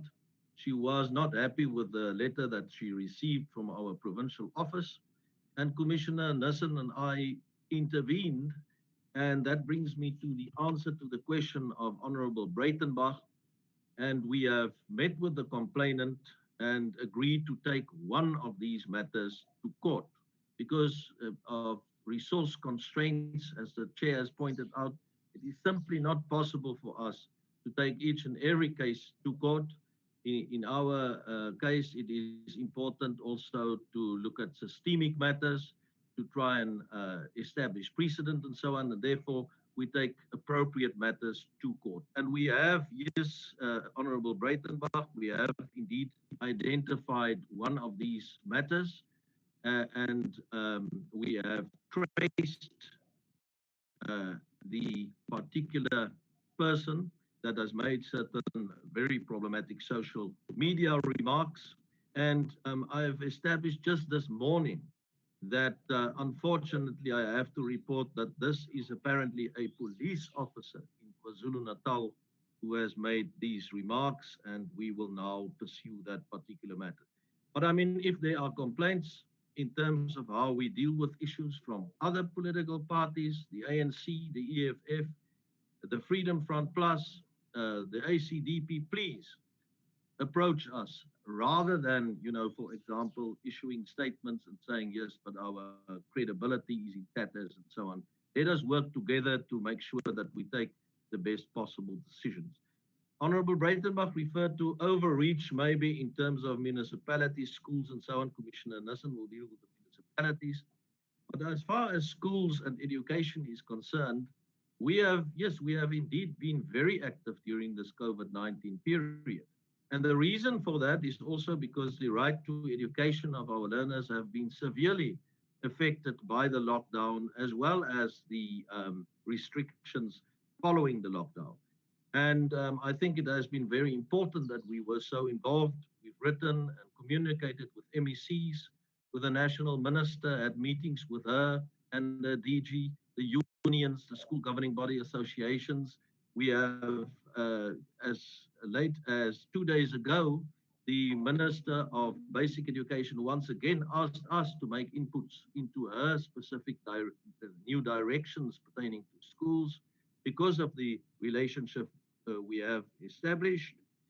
In the process and in engaging with the Department of Basic Education, we've even established a stakeholder forum on basic education now involving us, the Department of Basic Education, and other stakeholders in education, civil society organizations, and so on. And we are continuously looking at how we can address the impact on learners of the COVID-19 lockdown and the effects on our children. And we know they've been affected in various ways. One of the issues that is of particular concern to us is the impact also of the digital divide on many learners. Many learners did not have education for many months and could not access education through the internet as we are doing here right now. And we are trying to address these issues. I've been in recent contact also with all the MECs by means of written correspondence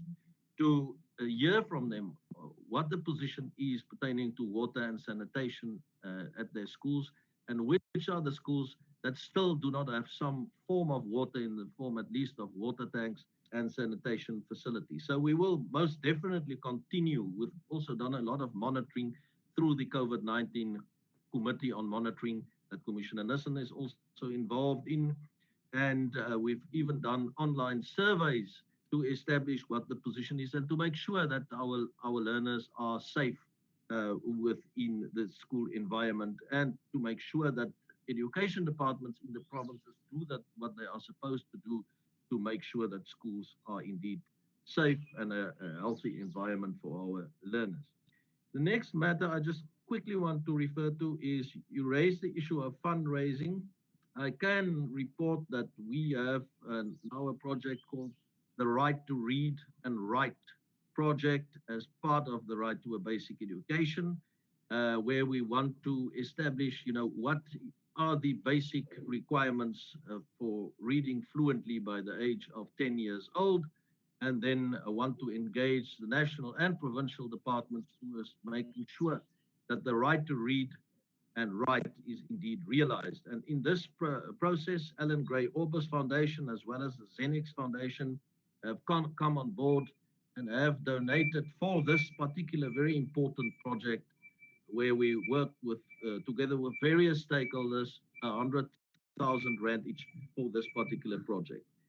Then, as far as yes, we also obviously agree with the Honorable Vaughan that it is that the right to education has been eroded this year. I've alluded to that earlier, and that sometimes litigation is also necessary as far as that right is concerned. I can mention, for example, the Pakamisa matter in the Eastern Cape, in which we got involved, where undocumented learners were excluded from education in certain way.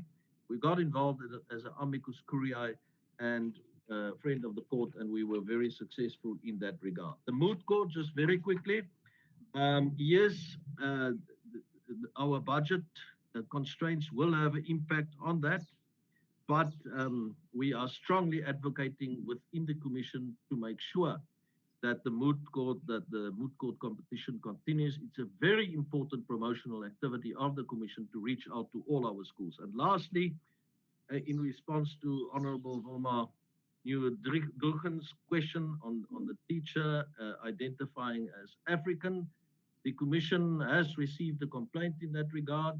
We are looking into that complaint. We were supposed to actually issue a statement on the matter yesterday, but it got a bit busy. But we intend to most probably, if the chairperson approves the statement, issue that statement today, which would make the position of the Commission very clear. Thank you very much, Chairperson.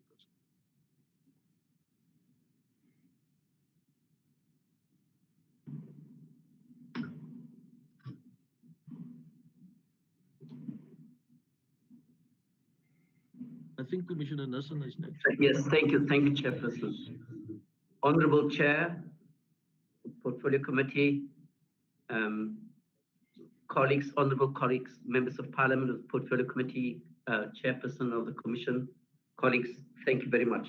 I will respond to a few issues. The one issue, amongst others, is the issue about the municipalities.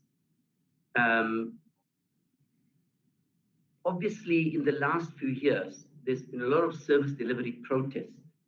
And normally when these protests happen, sometimes unorganized and sometimes become violent.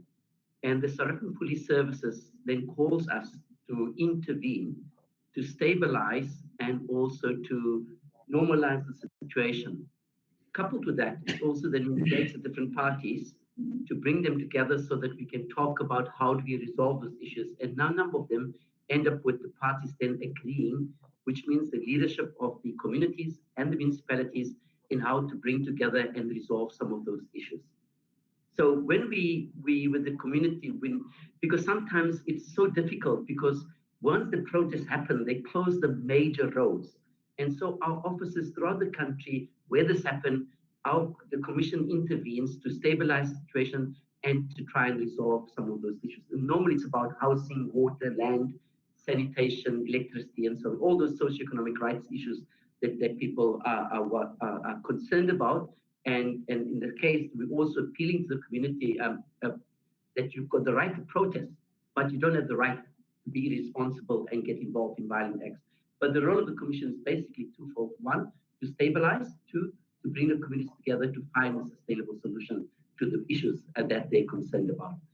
With regard to the issue about the hate speech, Commissioner Gaum touched on it, but just to say that we are monitoring the situation. The latest one that Honorable Kola Barnett brought to us in terms of the Stellenbosch affair, and that is with South African Police Services on the one hand, and on the other hand, our Western Cape office is also investigating that. With regard to the issue about that Honorable Swartz raised with regard to the food during the lockdown period, the lockdown level 5, 4, and 3, as the Human Rights Commission, we have accredited a number of organizations during this period to monitor 220 organizations, 550 monitors throughout the country. And one part of those monitors or those organizations were people who delivered food parcels, soup kitchens, etc., that assisted particularly those vulnerable groupings which Honorable Swartz was talking about with regard to those who needed food in order for them to take the medication. Also on that, on the medication, on the health side, we have also accredited Doctors Without Borders, because remember at the time it was very difficult for our monitors to go into the health facilities, but we have been monitoring that as well. With regard to the issue about during the time of the COVID, the issue about that I think Honorable Horn was raising, that monitoring, we did not only monitor, but we also did observations and we tried to resolve it there and then with the relevant parties. So the monitoring went hand in hand with how do we bring solutions to it. With regard to Senegal, obviously we as the Commission have agreed that we put together a committee of 3 commissioners, Commissioner Sibanyone, Commissioner Gaum, and myself, to look at how do we do an intervention. That first intervention came because of the Free State Committee, our office in Free State, doing an assessment and monitoring, and at the same time we'll be visiting Senegal to seek to do an intervention of mediation, but also we want to bring together all the political parties in the area to talk about the issues pertaining to Senegal, but also broader on the issue of farm killings. Of course, the Commission is really saying that one murder is one murder too many. And we are very concerned about the fact that the custodians of the food security is under attack. But at the same time, I think the question about what's happening elsewhere, in the Western Cape, on the Cape Flats, we are really battling with the issue of gang violence. We're battling with violence on the Cape Flats, but at the same time also, unreported. But if you look at the Philippi, the Nyanga precinct, there is like an average on a month, 30 murders, unreported, sometimes reported, but 30 murders per month on an average. So we are saying we are living in a very dysfunctional society, but we need to address those issues and say one murder is one murder too many, and we need to give special attention to all those areas where, particularly with regard to the rural safety strategy, which Minister Clearly has brought out, and we support that, and we're saying that we need to enhance that strategy in order to protect the farming community. So, Chairperson, with regard to the United Nations on the issue about the brutality in South Africa, alleged police brutality, we are dealing with that matter, and we are engaging the police, as the chairperson of the commission said, at a number of levels we're engaging with it. But we are concerned because we've seen an increase, and we're dealing with it at the local level. Thank you, Chairperson.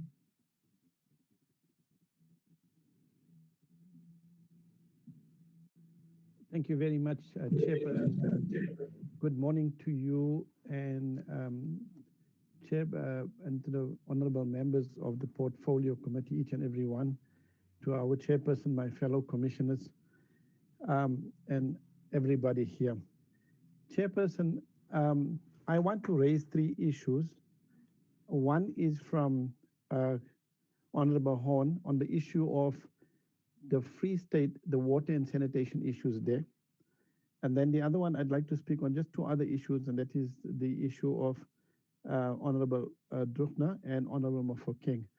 Let me start off with the issue of the wastewater, the water and sanitation issues in the Free State. Chairperson, if you'll just grant me an indulgence, I'd like to take you back to the time when I was appointed in 2014, where I was given a mandate to oversee the human rights issues in the Free State province. And that's when my journey on water and sanitation started there. I have been engaging rigorously with the provincial government as well as with the local government from 2014 onwards. But let me say something to you, Chairperson. The issue that Honorable Horn has raised around Maluti Apofong is something that we then escalated to the provincial government in the 5th Parliament, and they had given us assurances that they will attend to the water and sanitation issues, which unfortunately up till today is not happening. So that's the reality on the ground. Now, Chairperson, the question is what interventions has the Human Rights Commission done in this matter? So Chairperson, our reports are there and it spoke to the issues.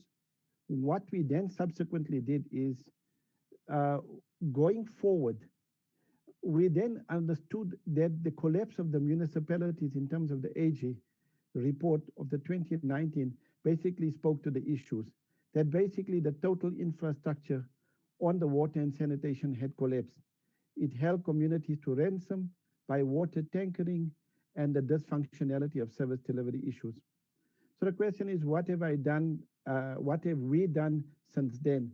I think within my focal area mandate on behalf of the South African Human Rights Commission, I then engaged with the MEC for Treasury in the Free State as well as the Premier. And I said to them, we need to urgently talk on this matter here because we're getting a non-responsiveness on the issues of the water and sanitation that's impacting on the life of the poor and the vulnerable communities out in the Free State. But Chairperson, what has transpired is we not only engage them within the principles of Chapter 3 of the Constitution, which demands of us to exhaust every local internal remedy before litigating, we have equally done so by litigating, for example, in the Northwest Province, in the place called Klipgatsi, where obviously there was no water at all, and we had to take the municipality to court there. And unfortunately, the municipality is under administration. So basically what happens, it then becomes a provincial province. And when we get a non-responsiveness to the provincial from the Northwest in that particular case, it then necessitated us to call for this high-level meeting with the Department of Human Settlements in the office of the Deputy Minister of Water and Sanitation, the Honorable David Mashlobo.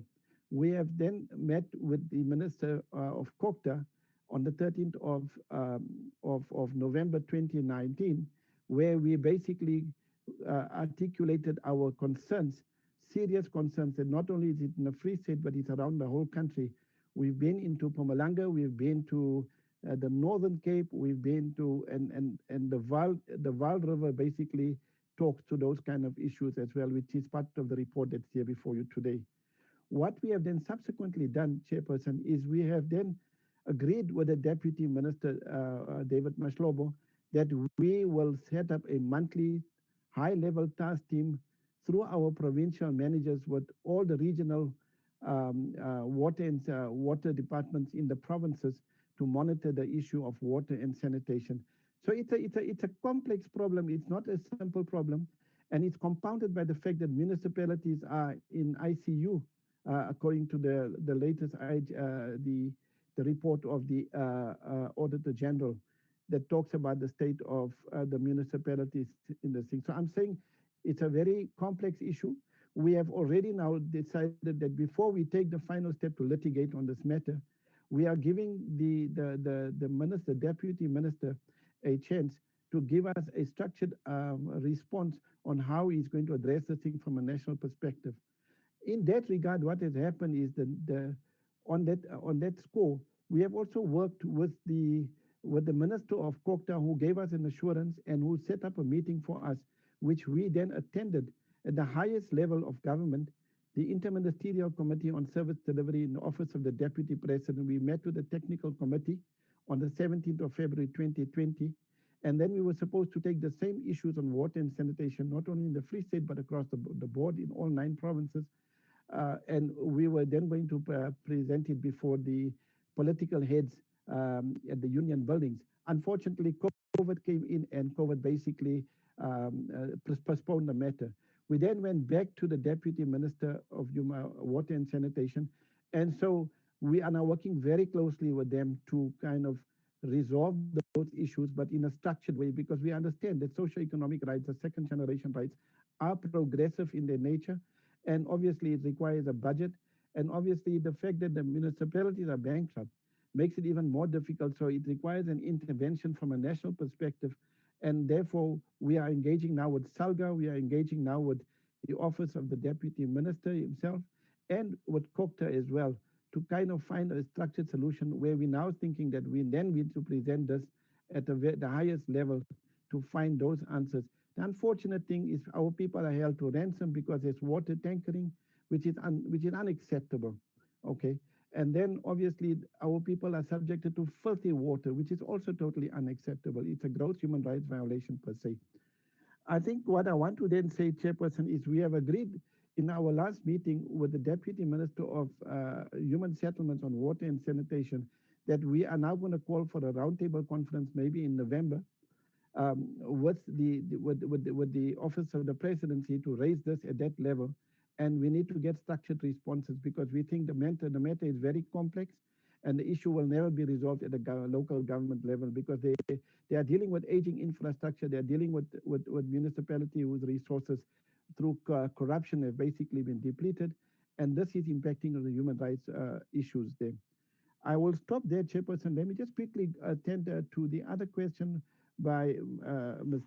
Nevroth, where she raises the issue, and it is a bit on the IMM around the CRPD, around the 2% issue compliance. Commissioner Balachi, unfortunately, is not here, but he and I then sat in one of the meetings with the DPME, and we asked them a strategic question that in terms of the Employment Equity Act, it demands that 2% of all the state vacancies must be filled by people with disabilities. What is your compliance level? And they said it's 0.5. When we asked the private sector, it was between 45 and 48%. We found that totally unacceptable, and we raised our concerns there to say that now that the employment equity target is raised to 7%, you need to give us a structured plan on how you're going to, catch up in terms of that as well, because people with disabilities are also human beings and they have human rights as well. In relation to the last question, Chairperson, with Honorable Mofokeng on the issue of the Ms. Caster Semenya matter, we have collaborated with the Commission for Gender Equality and civil society organizations because we think these are gross human rights violations taking place on African women who have proved themselves in terms of their athletic prowess, but are being discriminated both on racism and other gross human rights violations. We will then give you a progress report in relation to that as well. I think, Chairperson, I will stop on that, but that's the latest update on the issues. Thank you so much, Chairperson.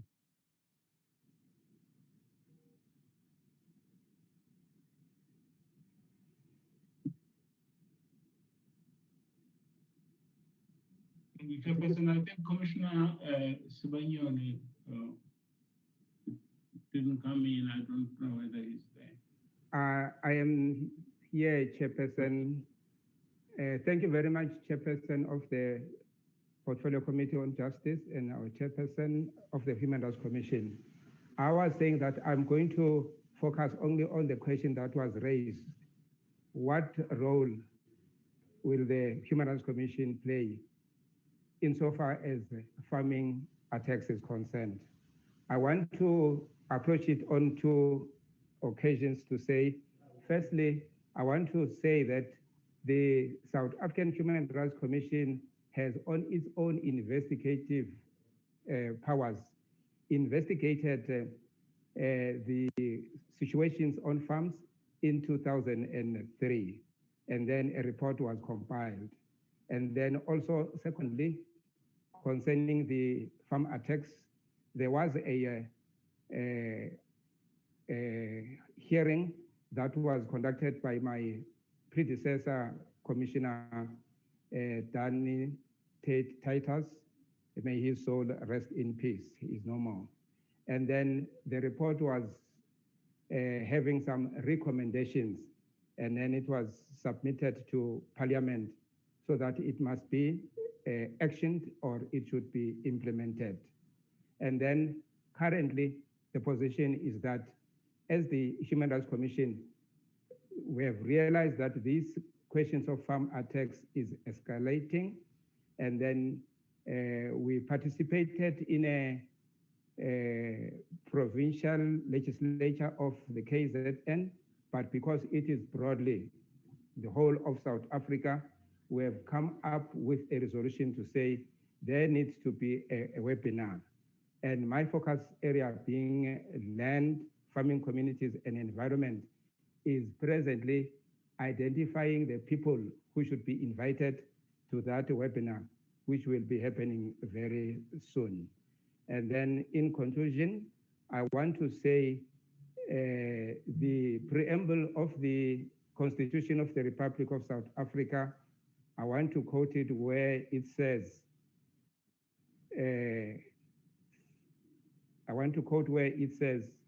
we therefore, through our freely elected representatives, adopt this Constitution as the supreme law of the Republic, so as to, and then it says what needs to be done, heal the divisions of the past and establish a society based on democratic values, social justice, and fundamental human rights. Saying this, I am saying, please, organs of state, the reports that we have submitted have got various recommendations.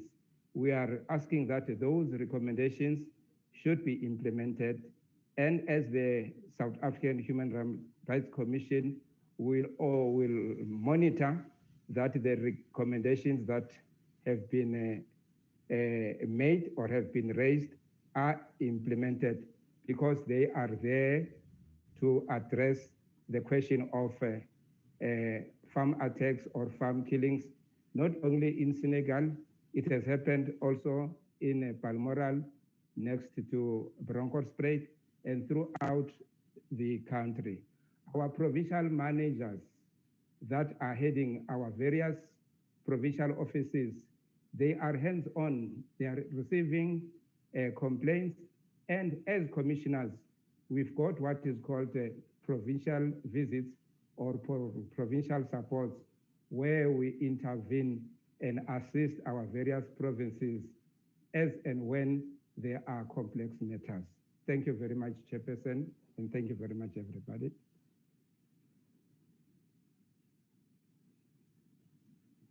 Chairperson, can I then come in from the Secretariat? Let me start with the issue of Esidimeni. We'll certainly keep an eye on the issue of Esidimeni for a number of reasons.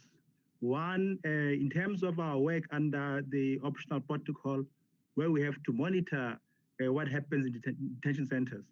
Issues of psychiatric patients and the detention is an interest to us, and therefore we'll have to see exactly to what extent have the recommendations been implemented, so that we can then advise Parliament and the SPT on that. But also, I've just been informed that Commissioner Malachi has set up actually a relationship with the Premier of Gauteng, where complaints can be received around this matter. So we'll actually keep an eye on this and make sure that this matter does not disappear. So you have our word on that, Chairperson and members and honorable members of the committee. Now, on the issue of qualified performance, yes, we have received a qualified performance opinion, largely due to record management. If you look at our reports, we have over 224 public outreach engagements. We have 700 strategic engagements. So when the AG came and looked for some records, unfortunately, there were some documents not available. And therefore, that's why we're a qualified audit, not because we are bad performers. And that's something which we have to address quite urgently. The previous year, we had the same challenge, but differently, in the sense that, AG went and checked on the internet and found that there were other media stories which were not captured, and therefore we got a qualified performance. It was actually quite sad, but we're definitely going to try and improve our record management system. That's why we basically want to go digit as soon as possible, so that we don't have this repeat The audit committee was very upset, Chairperson, about this. It's really not good for a body like us, because then it sort of distracts from what I think is a good work we're doing as the Human Rights Commission. So I'm hoping that there will be no repeat again. Otherwise, I will be in trouble as accounting officer. Then on the issue of the surplus, we did get, we applied to Treasury previous financial year for a rollover of the surplus of 9 million, and Treasury actually supported that. So the monies were basically assigned to us to do work on OPCAT because we didn't have enough funds on the NPM.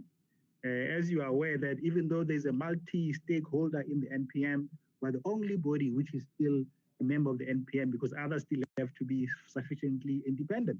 So we have to monitor over 1,000 police stations. We have to do work with the jigs in prisons. We were assisting recently now the military ombudsman. So there's a lot of work which we have to do on that. But also the other one was our human rights, our 25th anniversary event, which we're still continuing in December as well as in March. So we're given money for that purpose. We're also given money to finalize our work on PAIA, because we only have one staff member whose contract actually was ending last year, which we had to extend. We're using that money actually of the surplus to pay our only PAIA official until next year, March, and so that we can then hand over a viable PAIA under the circumstances to the information regulator. And then, of course, the other one was to develop, to re-establish our human rights monitoring systems, which basically had really went haywire over the years. And because that's also quite important for us to be able to have information which will then help us to make necessary intervention. So as far as then the handover to PAIA to the information regulator, we, apart from sharing promises, and apart from agreeing that wherever we go together, we have an MOU with them, and we're working quite closely with them. We do joint events with them, and we're very clear as the Human Rights Commission that we will not hand over a dead baby of PAIA to the information regulator. So we have informed them about our challenges, and we'll be assisting them to jointly fight with this. We've actually said, Chairperson, despite the handover period, we'll continue to work with them. Because we can't just walk away from this. Also, I mean, we're also a subject in terms of PAIA as well as for PAIA. So we need to work together to ensure that these two mechanisms are really effective in order to advance the work of the Commission. So I'm quite comfortable in that relationship, Chair, that this relationship will actually continue to bear fruit, especially since the Chairperson of the Information Regulator is actually a former Commissioner of the Human Rights Commission and a close colleague of the Human Rights Commission.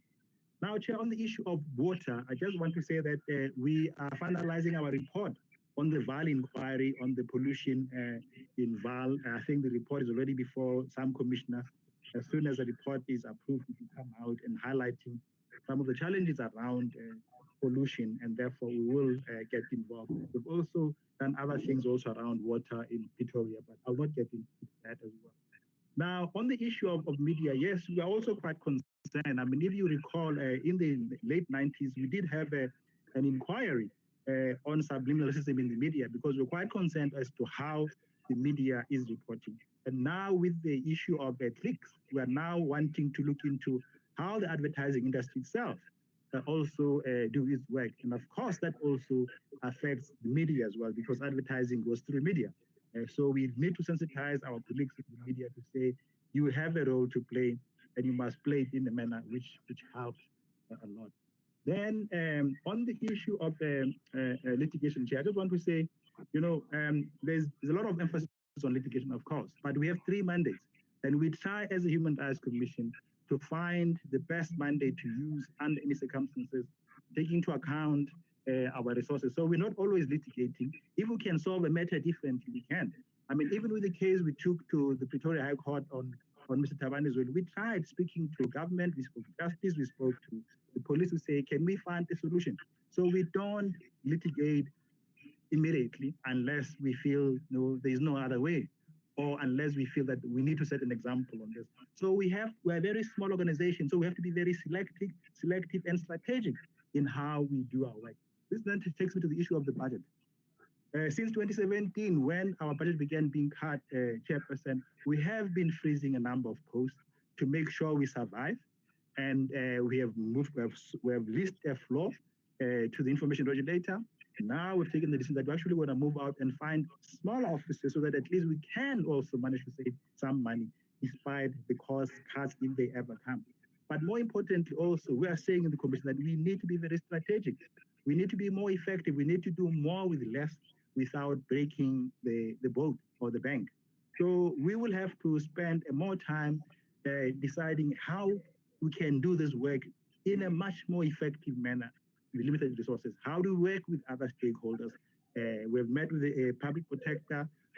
We are working with CGE to say that how do we spread the rand, because we are fully aware of challenges as far as the economy is concerned. And that's why we've taken the decision that in terms of our strategic plan, we will focus as our strategic number 2, the issue of good governance, corruption, and human rights, because we cannot stand by here and watch the economy and governance in this country falling apart. At the same time, we also have to make sure we as a commission that we also govern ourselves properly and we sort out all the issues of governance, which will come from time to time. As far as the moot court is concerned, it's a very important program, Chair. So by us putting the implications of budget cuts, we're simply highlighting, what could happen if we have to make these choices. And we'll try as much as possible to save the moot court. If it means fundraising, we'll have to do that. Now, on the issue of fundraising, we continue to do that. I think some commissioners have referred to that. But for example, the study tour on disability was funded by EU last year to the tune of 60,000 euros. We have signed an MOU with UNICEF now, where they're basically saying they'll offer something like $70,000 around issues of child rights once we get these issues. So we'll have to also think out of the box a little bit more. And how do we use other stakeholders? And that's why, the work also which is being done with monitors is also very important. How then do we try to make sure our own people themselves are their own champions, are their own defenders of human rights? So we're a small body, we're a catalyst, so we can basically make sure that we try and set a huge explosion of protection of human rights and not do everything. We cannot be at every street, we cannot be at every corner. But at the same time, as I was saying, we do need the support of the committee. Of course, where we go astray, we must be steered gently into the right direction. Where we're doing well, we must be encouraged. We are human beings like everybody else. But I want to say, having joined the commission in 1996 as a young man, 25 years later, we can say that we have tried to hold the fort, and we are one institution which our people can be proud of. And I'm sure this committee can be proud of, minus our many blemishes. Thank you, Chair.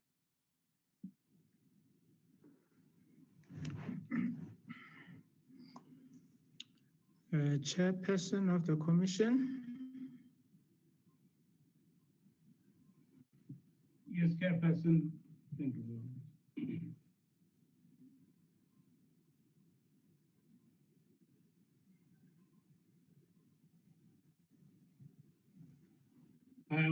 Chairperson, thank you very much for the opportunity. I thought that we have responded to virtually all the questions that were raised by the honorable members of the portfolio committee. Perhaps we need your guidance going forward. No, thank you very much. Thank you very much for the presentation and for the work done. It's an encouraging work. We will be looking at a few issues. One is the issue that Honorable Nivot Drachans raised about the person who has been charged for identifying himself or herself as African. I think we would want to get an update as to how that case proceeds. And I think it would be important also on our side to look at what can be done if there is a problem with the legislation. We should look at that particular legislation as to what can be done. But I think it would be important if we get an update on that particular issue. We would also be interested in getting, at least for the next year, quarterly reports on the Citizen matter. It's something that was really a tragedy, and as Parliament, if we don't continue to track it, it would be a dereliction of duty. So through you, we would like to get quarterly reports on that issue. One issue that I would want to raise, I can see that you are embarking on fundraising, also even on donor funding. I think it would be important for us to know the type of policy. Maybe if you can submit, if you can give us the policy that you have around donor funding, because we also do not want a situation where institutions of state are trapped or controlled and directed by donors. So it will be important that there is a policy that is going to be guiding you. What type of funds do you get? Do you receive? What type of donors? What are the conditions? We would appreciate if that can be furnished to us as soon as possible. We do understand that the Commission is seriously constrained by the number of commissioners. You have a commissioner that has departed. You have a commissioner that would be leaving soon in February. We do undertake that by the time that time comes, we would have finished with our processes of ensuring that the Commission is assisted with 2 more commissioners so that the work of the Commission is not hampered. Generally, we are, I must say that you are so far amongst all people who have presented before us. I think you are the first one to be really appreciative of the economic situation of our country and to want to take measures, as much as you are requesting that your budget is not affected and your budget should be increased where possible. But you are also taking active measures to live within what you have and to look at the strategic areas where you want to direct your leadership. Because we have, although we have a principled approach as a committee that we do not support the cutting of budgets for Chapter 9 institutions, but what Honorable Horn has raised, it cannot go unnoticed. I think the issue of the budget cuts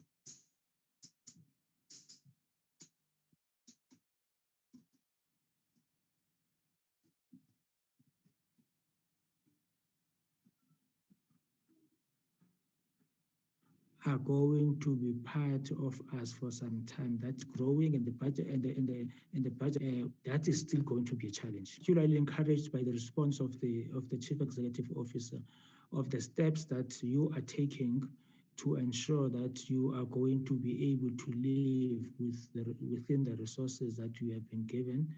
But that does not mean that as a committee we would not fight for a principled view that we don't think that cutting Chapter 9 institutions' budget is correct. There are issues that I think we should we should really be considering seriously taking from the issues that honorable members raised, particularly, I think, Honorable Chele, about the reports of the Human Rights Commission. In fact, I think we should consider taking the view of the Auditor General. The Auditor General continuously every quarter, he comes to the meeting of chairs to brief them about issues about audit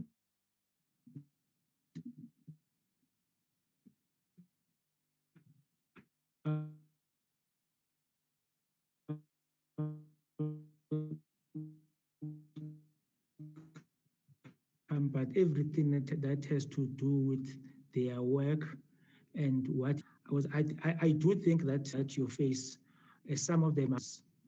So my suggestion is that I will speak to the House Chair that from time to time the Human Rights Commission is invited to address all House chairpersons, in fact all chairpersons, so that each chair can be able to pick up issues that affect departments that his or her portfolio committee, even a select committee. Then the other one that I would want to raise as a recommendation, when I attended the 25th anniversary of the Human Rights Commission, the issue was raised about the oversight, the heightened oversight by Parliament. And I would also suggest that in addition to what we would, in addition to what I have just suggested with the House chairpersons and portfolio committee chairs, that I would also approach the chairperson of the National Council of Provinces, because they have what they call taking Parliament to the people. And I think to a certain extent, it's very effective. Because if, for instance, they are going to Mangaung, they will ensure that all departments that are affected are part of taking Parliament to Mangaung. There is a preparation which takes about a month or so, where even ministers have to respond to detailed issues that were raised. So I would think that, for instance, if the Human Rights Commission is part of those, in fact, it is also invited to be part of the preparations, the issues that you would have raised, let's say about Mangaung, it makes, in fact, the executive, the mayors, everybody there is forced to respond to those issues. So by the time that taking to the Parliament people takes place, already a lot of issues are dealt with or are partially resolved. And I think it will give a lot of teeth to the South African Human Rights Commission. And they've already established a committee, I just forgot the name, but that deals with executive undertakings. If you are a Minister of Justice and you say that in Kuruman, by next year, November, I would have built a court, that is recorded in the National Council of Provinces. And then you would be called to say, you made this particular undertaking. You must account for it. So what I am suggesting in a complete way of how do we look at our oversight, supporting the Chapter 9 institutions, and because it's not an administrative thing. It's not just that we are just supporting the Human Rights Commission because they came before us. What we are doing, we are supporting service delivery that is affecting our people. If people of Vereeniging, they have to share water with all the wrong things that I would not say on this. These are the Human Rights Commission succeeds there. We are serving our people.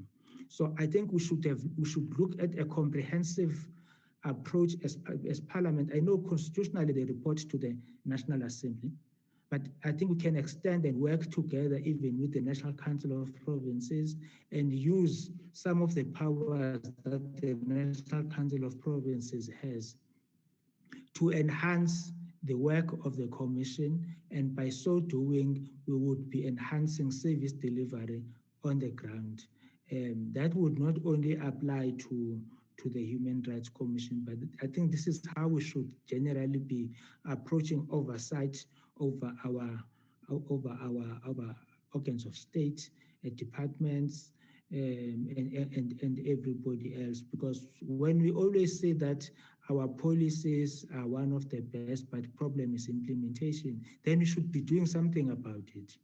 We should be doing something really effective about dealing with issues of implementation. So thank you very much for the issues that you raised, but I think we would be taking them up with the people that I have already outlined, the House Chair, the Speaker, and the Chair of the National Council of Provinces, so that our value proposition as Parliament is enhanced, and this can be your birthday present as you celebrate your 25 years of democracy. Thank you very much, and thank you to all the commissioners. We can see your commitment to your work, and that is a commitment to the people of South Africa. We can see your passion, we can see your frustrations. We are here to lend a hand to ensure that some of these issues we do a force multiplier. And I liked also the approach that the chair took. That you first try to resolve issues and use litigation as an act of last resort. It shows strategic leadership. I think let's strengthen the hand of the chair, or the hand of the commission, to ensure that our organs of state must respect the Chapter 9 institutions, because not respecting the Chapter 9 institution is not a disrespect to the chair or any of the commissioners or any of the members of the commission. It is a disrespect to the Constitution of the Republic of South Africa. It is a disrespect to our people who voted for this constitution, that this is the Bible that is going to be guiding us. We cannot expect officials and any other person to disrespect the constitution. Thank you very much, honorable members.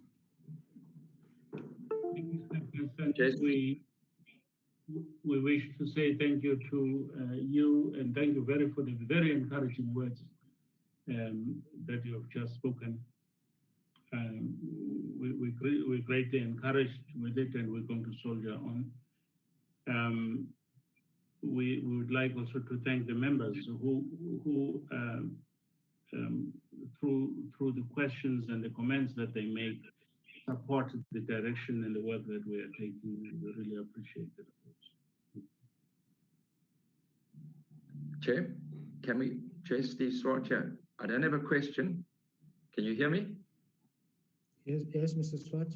I just wanted us possibly to consider also thanking Commissioner Mohammed Amir Mia, who will be leaving, and I don't think we'll see him again, and has become a good friend of ours over the years, in particular the one time when he was the only commissioner and the acting chair of the commission. So I thought that it might be good just to thank him as well, because he will be leaving in February, and I'm not sure whether we'll be meeting the commission again. Thank you, Chair. No, thank you very much. We would not allow him to leave before even if we have a Zoom farewell, we would do that. Let's have a special day for him when he leaves, or when that time comes, even if it's a Zoom meeting, to pay, in fact, to give our thanks to his dedication and his contribution to the work of the people of this country. Chairperson, may I, with your indulgence, just intervene there, because each commissioner has got one term of 7 years, which can be renewed for another term. So Commissioner Amir Mia is finishing the first term, and the jury is out whether he will be returned or whether somebody else would go. Yes. So he I don't know what is his plan, but he may wish to make himself available for the second term. You know, so I just thought we should note that. Thank you. Commissioner Malaji is the one who is now in his second term, but Commissioner Amir Mia may or may not return. Thank you.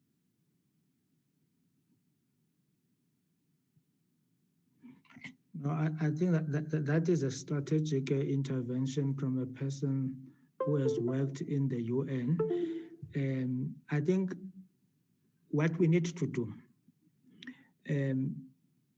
we don't, let's not behave as if Commissioner is leaving. We don't know that. I think let's thank him for serving this term excellently. Whatever happens, we will see when it happens. But I think we would do what we have proposed to the commissioner who has served the second term, who is leaving. I think that's. I think it's good that Chair, you brought that to our attention. I think it's. I saw the hand of the CEO. Oh, okay. Okay.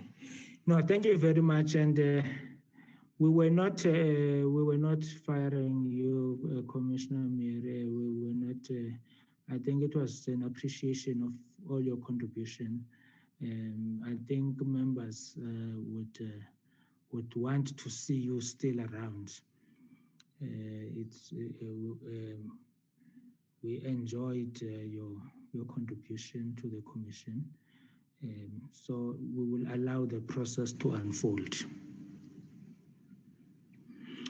Thank you very much, members. Thank you very much, Commission, and the members of the South African Human Rights Commission.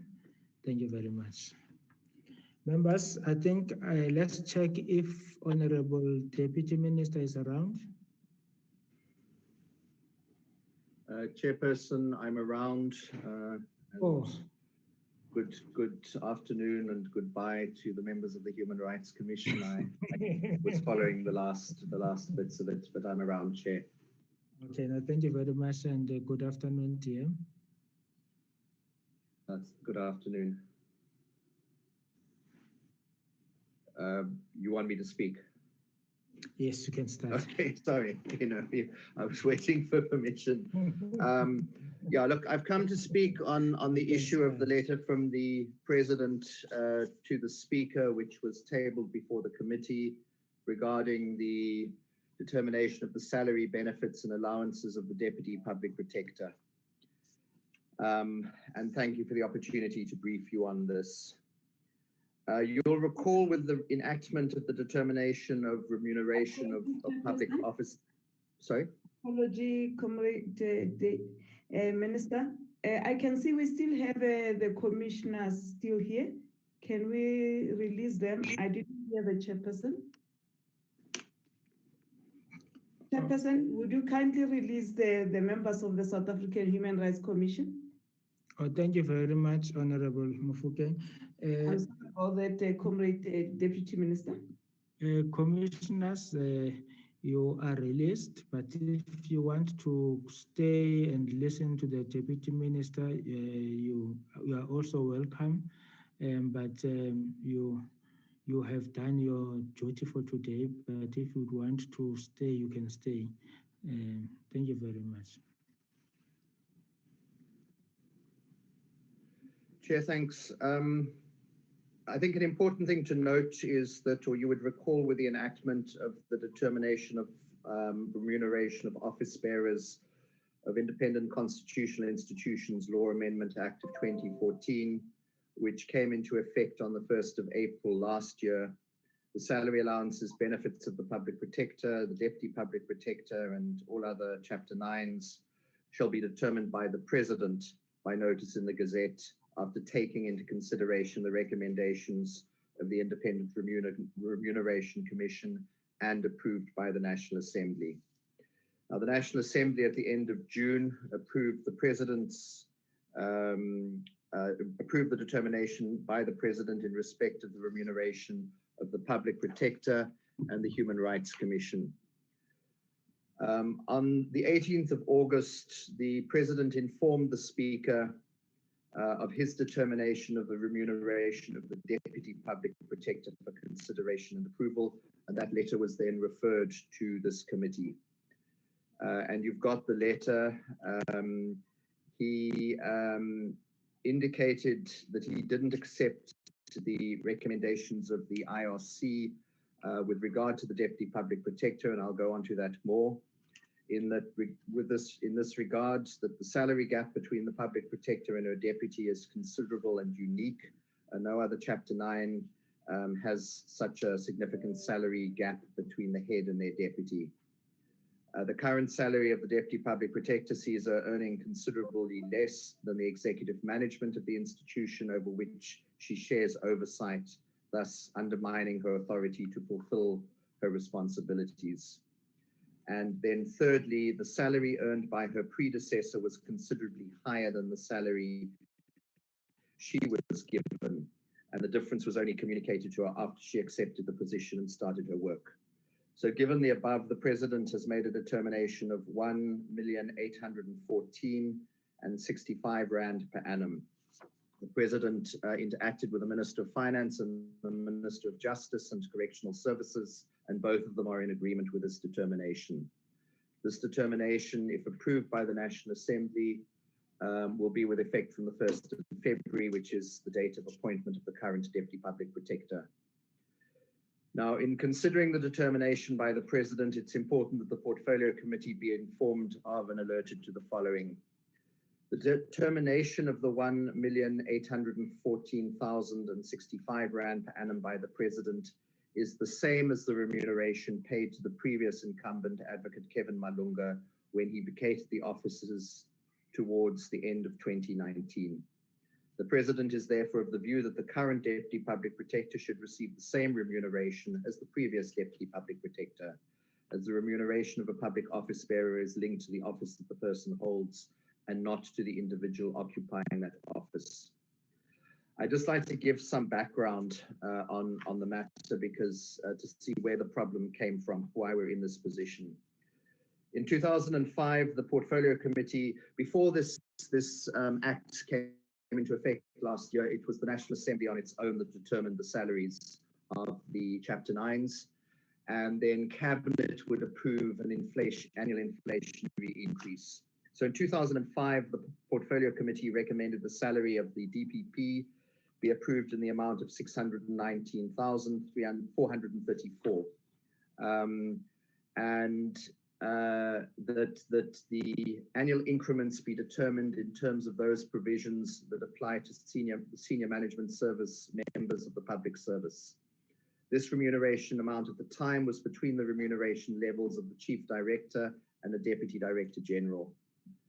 In 2007, the then Public Protector, Lawrence Mushwana, revised the salary of the DPP to bring it in line with senior managers and to avoid an anomaly where senior managers were earning more than the DPP. This revision was never submitted to or approved by the National Assembly. In 2010, the then Public Protector, Advocate Thuli Madonsela, approached the Speaker to consider the past discrepancies regarding the salary of the DPP and to consider aligning the salary of the DPP with that of a judge of the High Court. From the Portfolio Committee's report that was adopted by the House, dated 20th of September 2012, the committee recommended that the remuneration and conditions of employment is not redetermined as requested by the then Public Protector, but that the revision that took place in 2007 by the then Public Protector be condoned. With that revision, the salary of the DPP was increased to the level between the DDG and the DG. Now, so effectively, the 1.8 million that Kevin Malunga was earning was what had been determined by the National Assembly. The IR's Independent Remuneration Commission then went and published their recommendations on the 13th of February, dated the 12th of February. And in those recommendations, they made a mistake as far as I can see. On page 16 of the report, they said that the Deputy Public Protector's remuneration was 1.446 million. And they recommended a 4% increase to 1.5. Now that wasn't correct. They don't explain why they went down from what the DPP was already earning as approved by the House. And what happened then was that Advocate Gcaleka had been appointed on the 29th of January. The President just appoints, because the Public Protector and the Deputy Public Protector don't account to the President, they account to the National Assembly. So he just signs a letter of appointment. The Public Protector's office, when she came in, or the Office of the Public Protector, then felt that they needed to follow the remuneration that the Commission had recommended. However, I mean, my own view is that that wasn't correct, because for the salary to be approved, it has to be proposed by the President and then approved by the National Assembly, and that had not happened.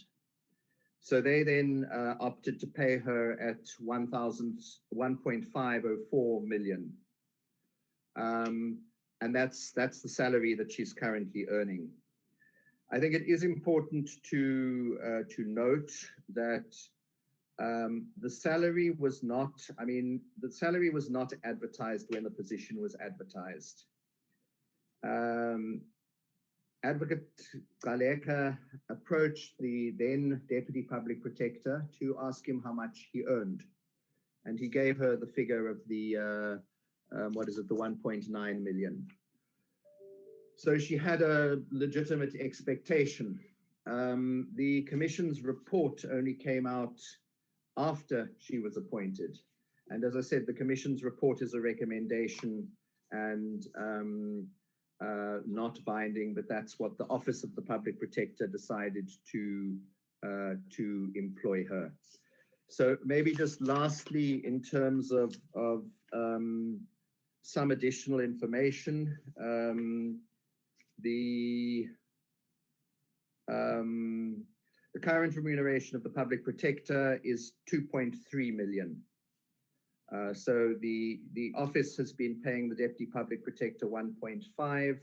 The previous Public Protector was earning 1.9. A judge is getting 1.8 million. The top notch of a Deputy Director General is 1.7 million, and the first notch of a Director General is 1.8 million.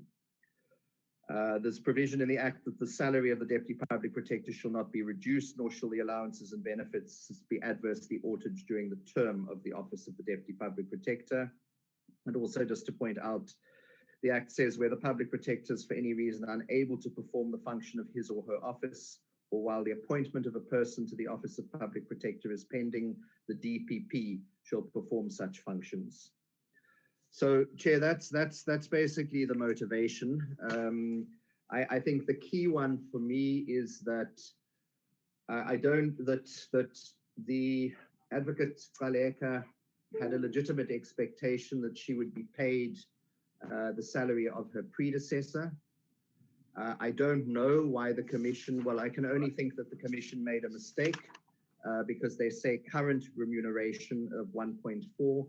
And it was not that, it was 1.9. So, Chair, that's the background, and to then put to the President's request that the salary of the Deputy Public Protector be increased. Well, the Deputy not to be increased, because as I said, I think the failure to pay her her predecessor's amount may be irregular, but the President then is formally asking the National Assembly to pay her the same level as her predecessor got. Thanks, Chair. Thank you very much. So it's a correction, generally. I would say it's a correction, Chair. I look technically, if one, because the salary used to be set by the National Assembly, and the National Assembly set a salary level for the Deputy Public Protector, which with the annual increments is effectively 1.9 now, which is what Kevin Malunga was earning. So there may even be an argument to say we don't need to do this, but just to make it certain, because there was a lack of clarity from the Office of the Public Protector, I think it would be important for the committee to formally approve the President's request. Thank you very much, Deputy Minister. I have Honorable Glenis Breitenbach, who has indicated that she has a question. Thank you, Mr. Chair. Thank you, the Honourable Deputy Minister. Mr. Chair, I find it interesting that one of the reasons that the Deputy Minister advances for the committee to agree to this salary notch is that she earns less than the people that she is in charge of, and that undermines her authority. When we've heard, and the press is full of, the senior deputy directors and deputy directors at the National Prosecuting Authority who earn far less than the people that they supervise, than the people that they train, than the people that they lead in court, than the people whose work they have to check. And that certainly undermines their authority. And this doesn't bother anybody at all. That they had to, in their own name, litigate against the National Prosecuting Authority and won. And now the department and the National Prosecuting Authority are throwing good money after bad by taking it on appeal. And they find themselves in exactly the position that, that the Deputy Public Protector finds herself in. They're undermined in their authority because they earn considerably less than their juniors. So as far as that reasoning goes, I find it interesting that what's good for the goose is not good for the gander. And for the rest, the DA will reserve its position on this issue. Thank you very much, Honorable Breitenbach. Honorable Kubutele Chanche. No, thank you very much, Chair. Let me also thank the Deputy Minister, John Jeffrey, for that comprehensive briefing. I think he went further to give us historical background, which I think it's proper as we have to take this decision. Thank you for that, DM. It's October now, and you have somebody who's been in a position since February, and in a way very much prejudiced, because if you take issues of labor relations and other factors, and there's no reason, and we're not even, the commission itself could not even provide, as the DM was saying, why you would move from a current position of remuneration and go down without any comprehensive kind of reasoning. And I think we've just come out of a forecourt and a quarter one kind of a report. This committee for the first time is beginning to say things are happening at the Public Protector South Africa office. You don't want to attribute that to one individual, but signs are there that the office is beginning to come together. And so I would want us not to continue giving that support, and I therefore want to move, Chair, that we support the request of the President, and that this committee takes the decision to correct, rectify, and restore, because we're not even coming up with something new. We're restoring what was there before. I really, therefore, want to move for that. So. Thank you very much, Honorable Janji. Honorable Mufuke. Thank you, Chairperson. Thank you, Deputy Minister, for the presentation. I think in support of the decision of the President, I think that we should also remember that what the Deputy Minister has explained, that there was no advert, but she did ask the police, the Deputy Public Protector, and I think it's fair that we do that. But Chair, I also want to say that maybe it's also a lesson that Deputy Minister must look at the issue, maybe the Justice Department, to look at the issue of the Chapter 9 institutions, all their salaries. Because if you can think about the salary of the chairperson of the Commission for Gender, the Gender Commission, it's actually a disgrace. And you look at what is coming now, it can raise eyebrows. And I'm saying with that support for this one, let us go back and check on that, because our Remuneration Commission must do their work, but it's also with us making sure that things happen. Thank you very much, Chair. I support. Chair, Swati. Yes, I have noted your Honorable Swart. It will be Honorable Nomathamba Jele. Thank you, Chairperson. I'm sure my colleagues have covered me. I think I support that we support the report and the proposal by the President.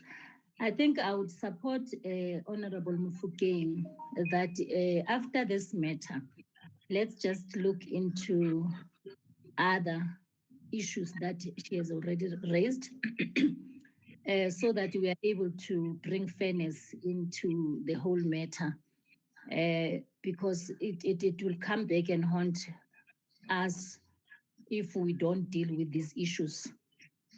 But this one, it's on our table. We are supporting it. Let's do with this one, and then others will check later. Thank you, Chairperson. I support. Thank you very much, Honorable Swart. Thank you, Chair. Chair, I'd like to just consult on this, so I reserve my position, but it would be very unfair to have a woman appointed at such a lower salary than her predecessor. And it seems I would like to try and establish why the Commission made this problem. But I think there are very compelling arguments about a legitimate expectation and the fact that Advocate Kevin Malunga earned the salary that is now being requested. So, Chair, I just need to consult a bit, so I will reserve my position, but there are compelling arguments have been made to support this, the salary to be the same as what Advocate Kevin Malunga indicated previously. Thank you. Thank you very much. Any other party, any other member who wants to raise something? I would say at some point, Honorable members. Hello? I would say at some point, I would say, honorable members, at some point, because most of us are new, especially from the ruling party, we should be getting a briefing, I think from the executive and from the NDPP about these so-called disparities that are there in the NPA, so that we have the same understanding. I would think that we should try and organize that to see what are the issues, so that we can go deeper and have the same and a deeper understanding of what are the issues. I know that Advocate Patoi, when she responded to questions, she briefly touched on that, but I think it would be important, especially, talking about me as a chair, to really understand it much more deep. And I think members of the ANC, most of us I know, would not have the history of that particular issue, that would want to get a deeper brief. briefing on that. And I do think, as much as the Gender Commission does not report to justice the salary disparities, it's bad. Even between the chair of the South African Human Rights Commission and the public protector and the Gender Commission, there's just it's irrational. It's extremely irrational. I think Comajek is quite correct that some of these things need to be addressed. It creates classes of Chapter 9 institutions, which means we are creating a first class and a third class of Chapter 9 institutions, and it can't be correct. So I think this letter by the President on the salary of the Deputy Public Protector is supported, with the reservation by the Democratic Alliance and a reservation by the SADP. In fact, Chair, I was going to say my apology. I think the ACDP, Mr. Honorable Swart, has well articulated why we. I think we must just give him time. Something is just blocking him, but he articulated it very well. Why we must support this. I really am impressed. I can speak for myself, Chair. Thank you. So it's a reservation by the Democratic Alliance and the ACDP. Hopefully, after investigation, the ACDP would change its position. But for now, we have the two reservations and support by the ANC. And on the basis of majority, this salary adjustment or salary correction, it's now approved and is ready to be presented to the House. Thank you very much, Deputy Minister, for briefing us and taking time. I know that you canceled one of the engagements to come to deal with this issue. Thank you very much. Thanks, Chair. I don't know if I can quickly respond to some of the issues raised.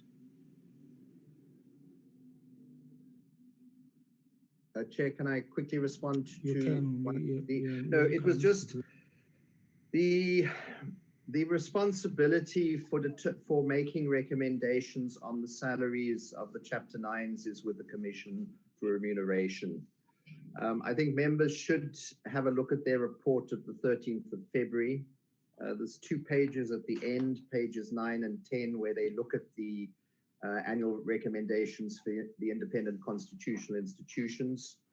And there they talk about having engaged them and some of the problems raised. And then they say they considered the submissions received from independent constitution institution stakeholders. It's important to note that not all issues raised by the stakeholders can be addressed through the annual recommendations. Some of the issues raised will be addressed by the major remuneration review. So they are intending to do a major review, just that's in response to Honourable Mofokeng and Maseko Jele's points. It's for the Commission to do that. And then I would hope that the DA would support this as well, because as I understood Advocate Breitenbach, or Honourable Breitenbach, it was saying, I mean, she's in support of the prosecutor's case, and so presumably similarly she would be in support of this issue. But the main point, I think, is the legitimate expectation, and I can only, as I said, see it as a mistake made by the Commission to state that the remuneration was 1.4. The current remuneration was 1.4. Thanks, Chair. Thank you very much, Deputy Minister, and thank you very much, honourable members. The meeting on Tuesday will start at 9. Is that correct, Bonani? Bonani? Hello, Chair. Yes. Yes, it's here, Chairperson. Yes, Chair. The meetings, Chair, according to our notice, the meetings will start at 9:30, Chair, Tuesday. At 9:30? Yes.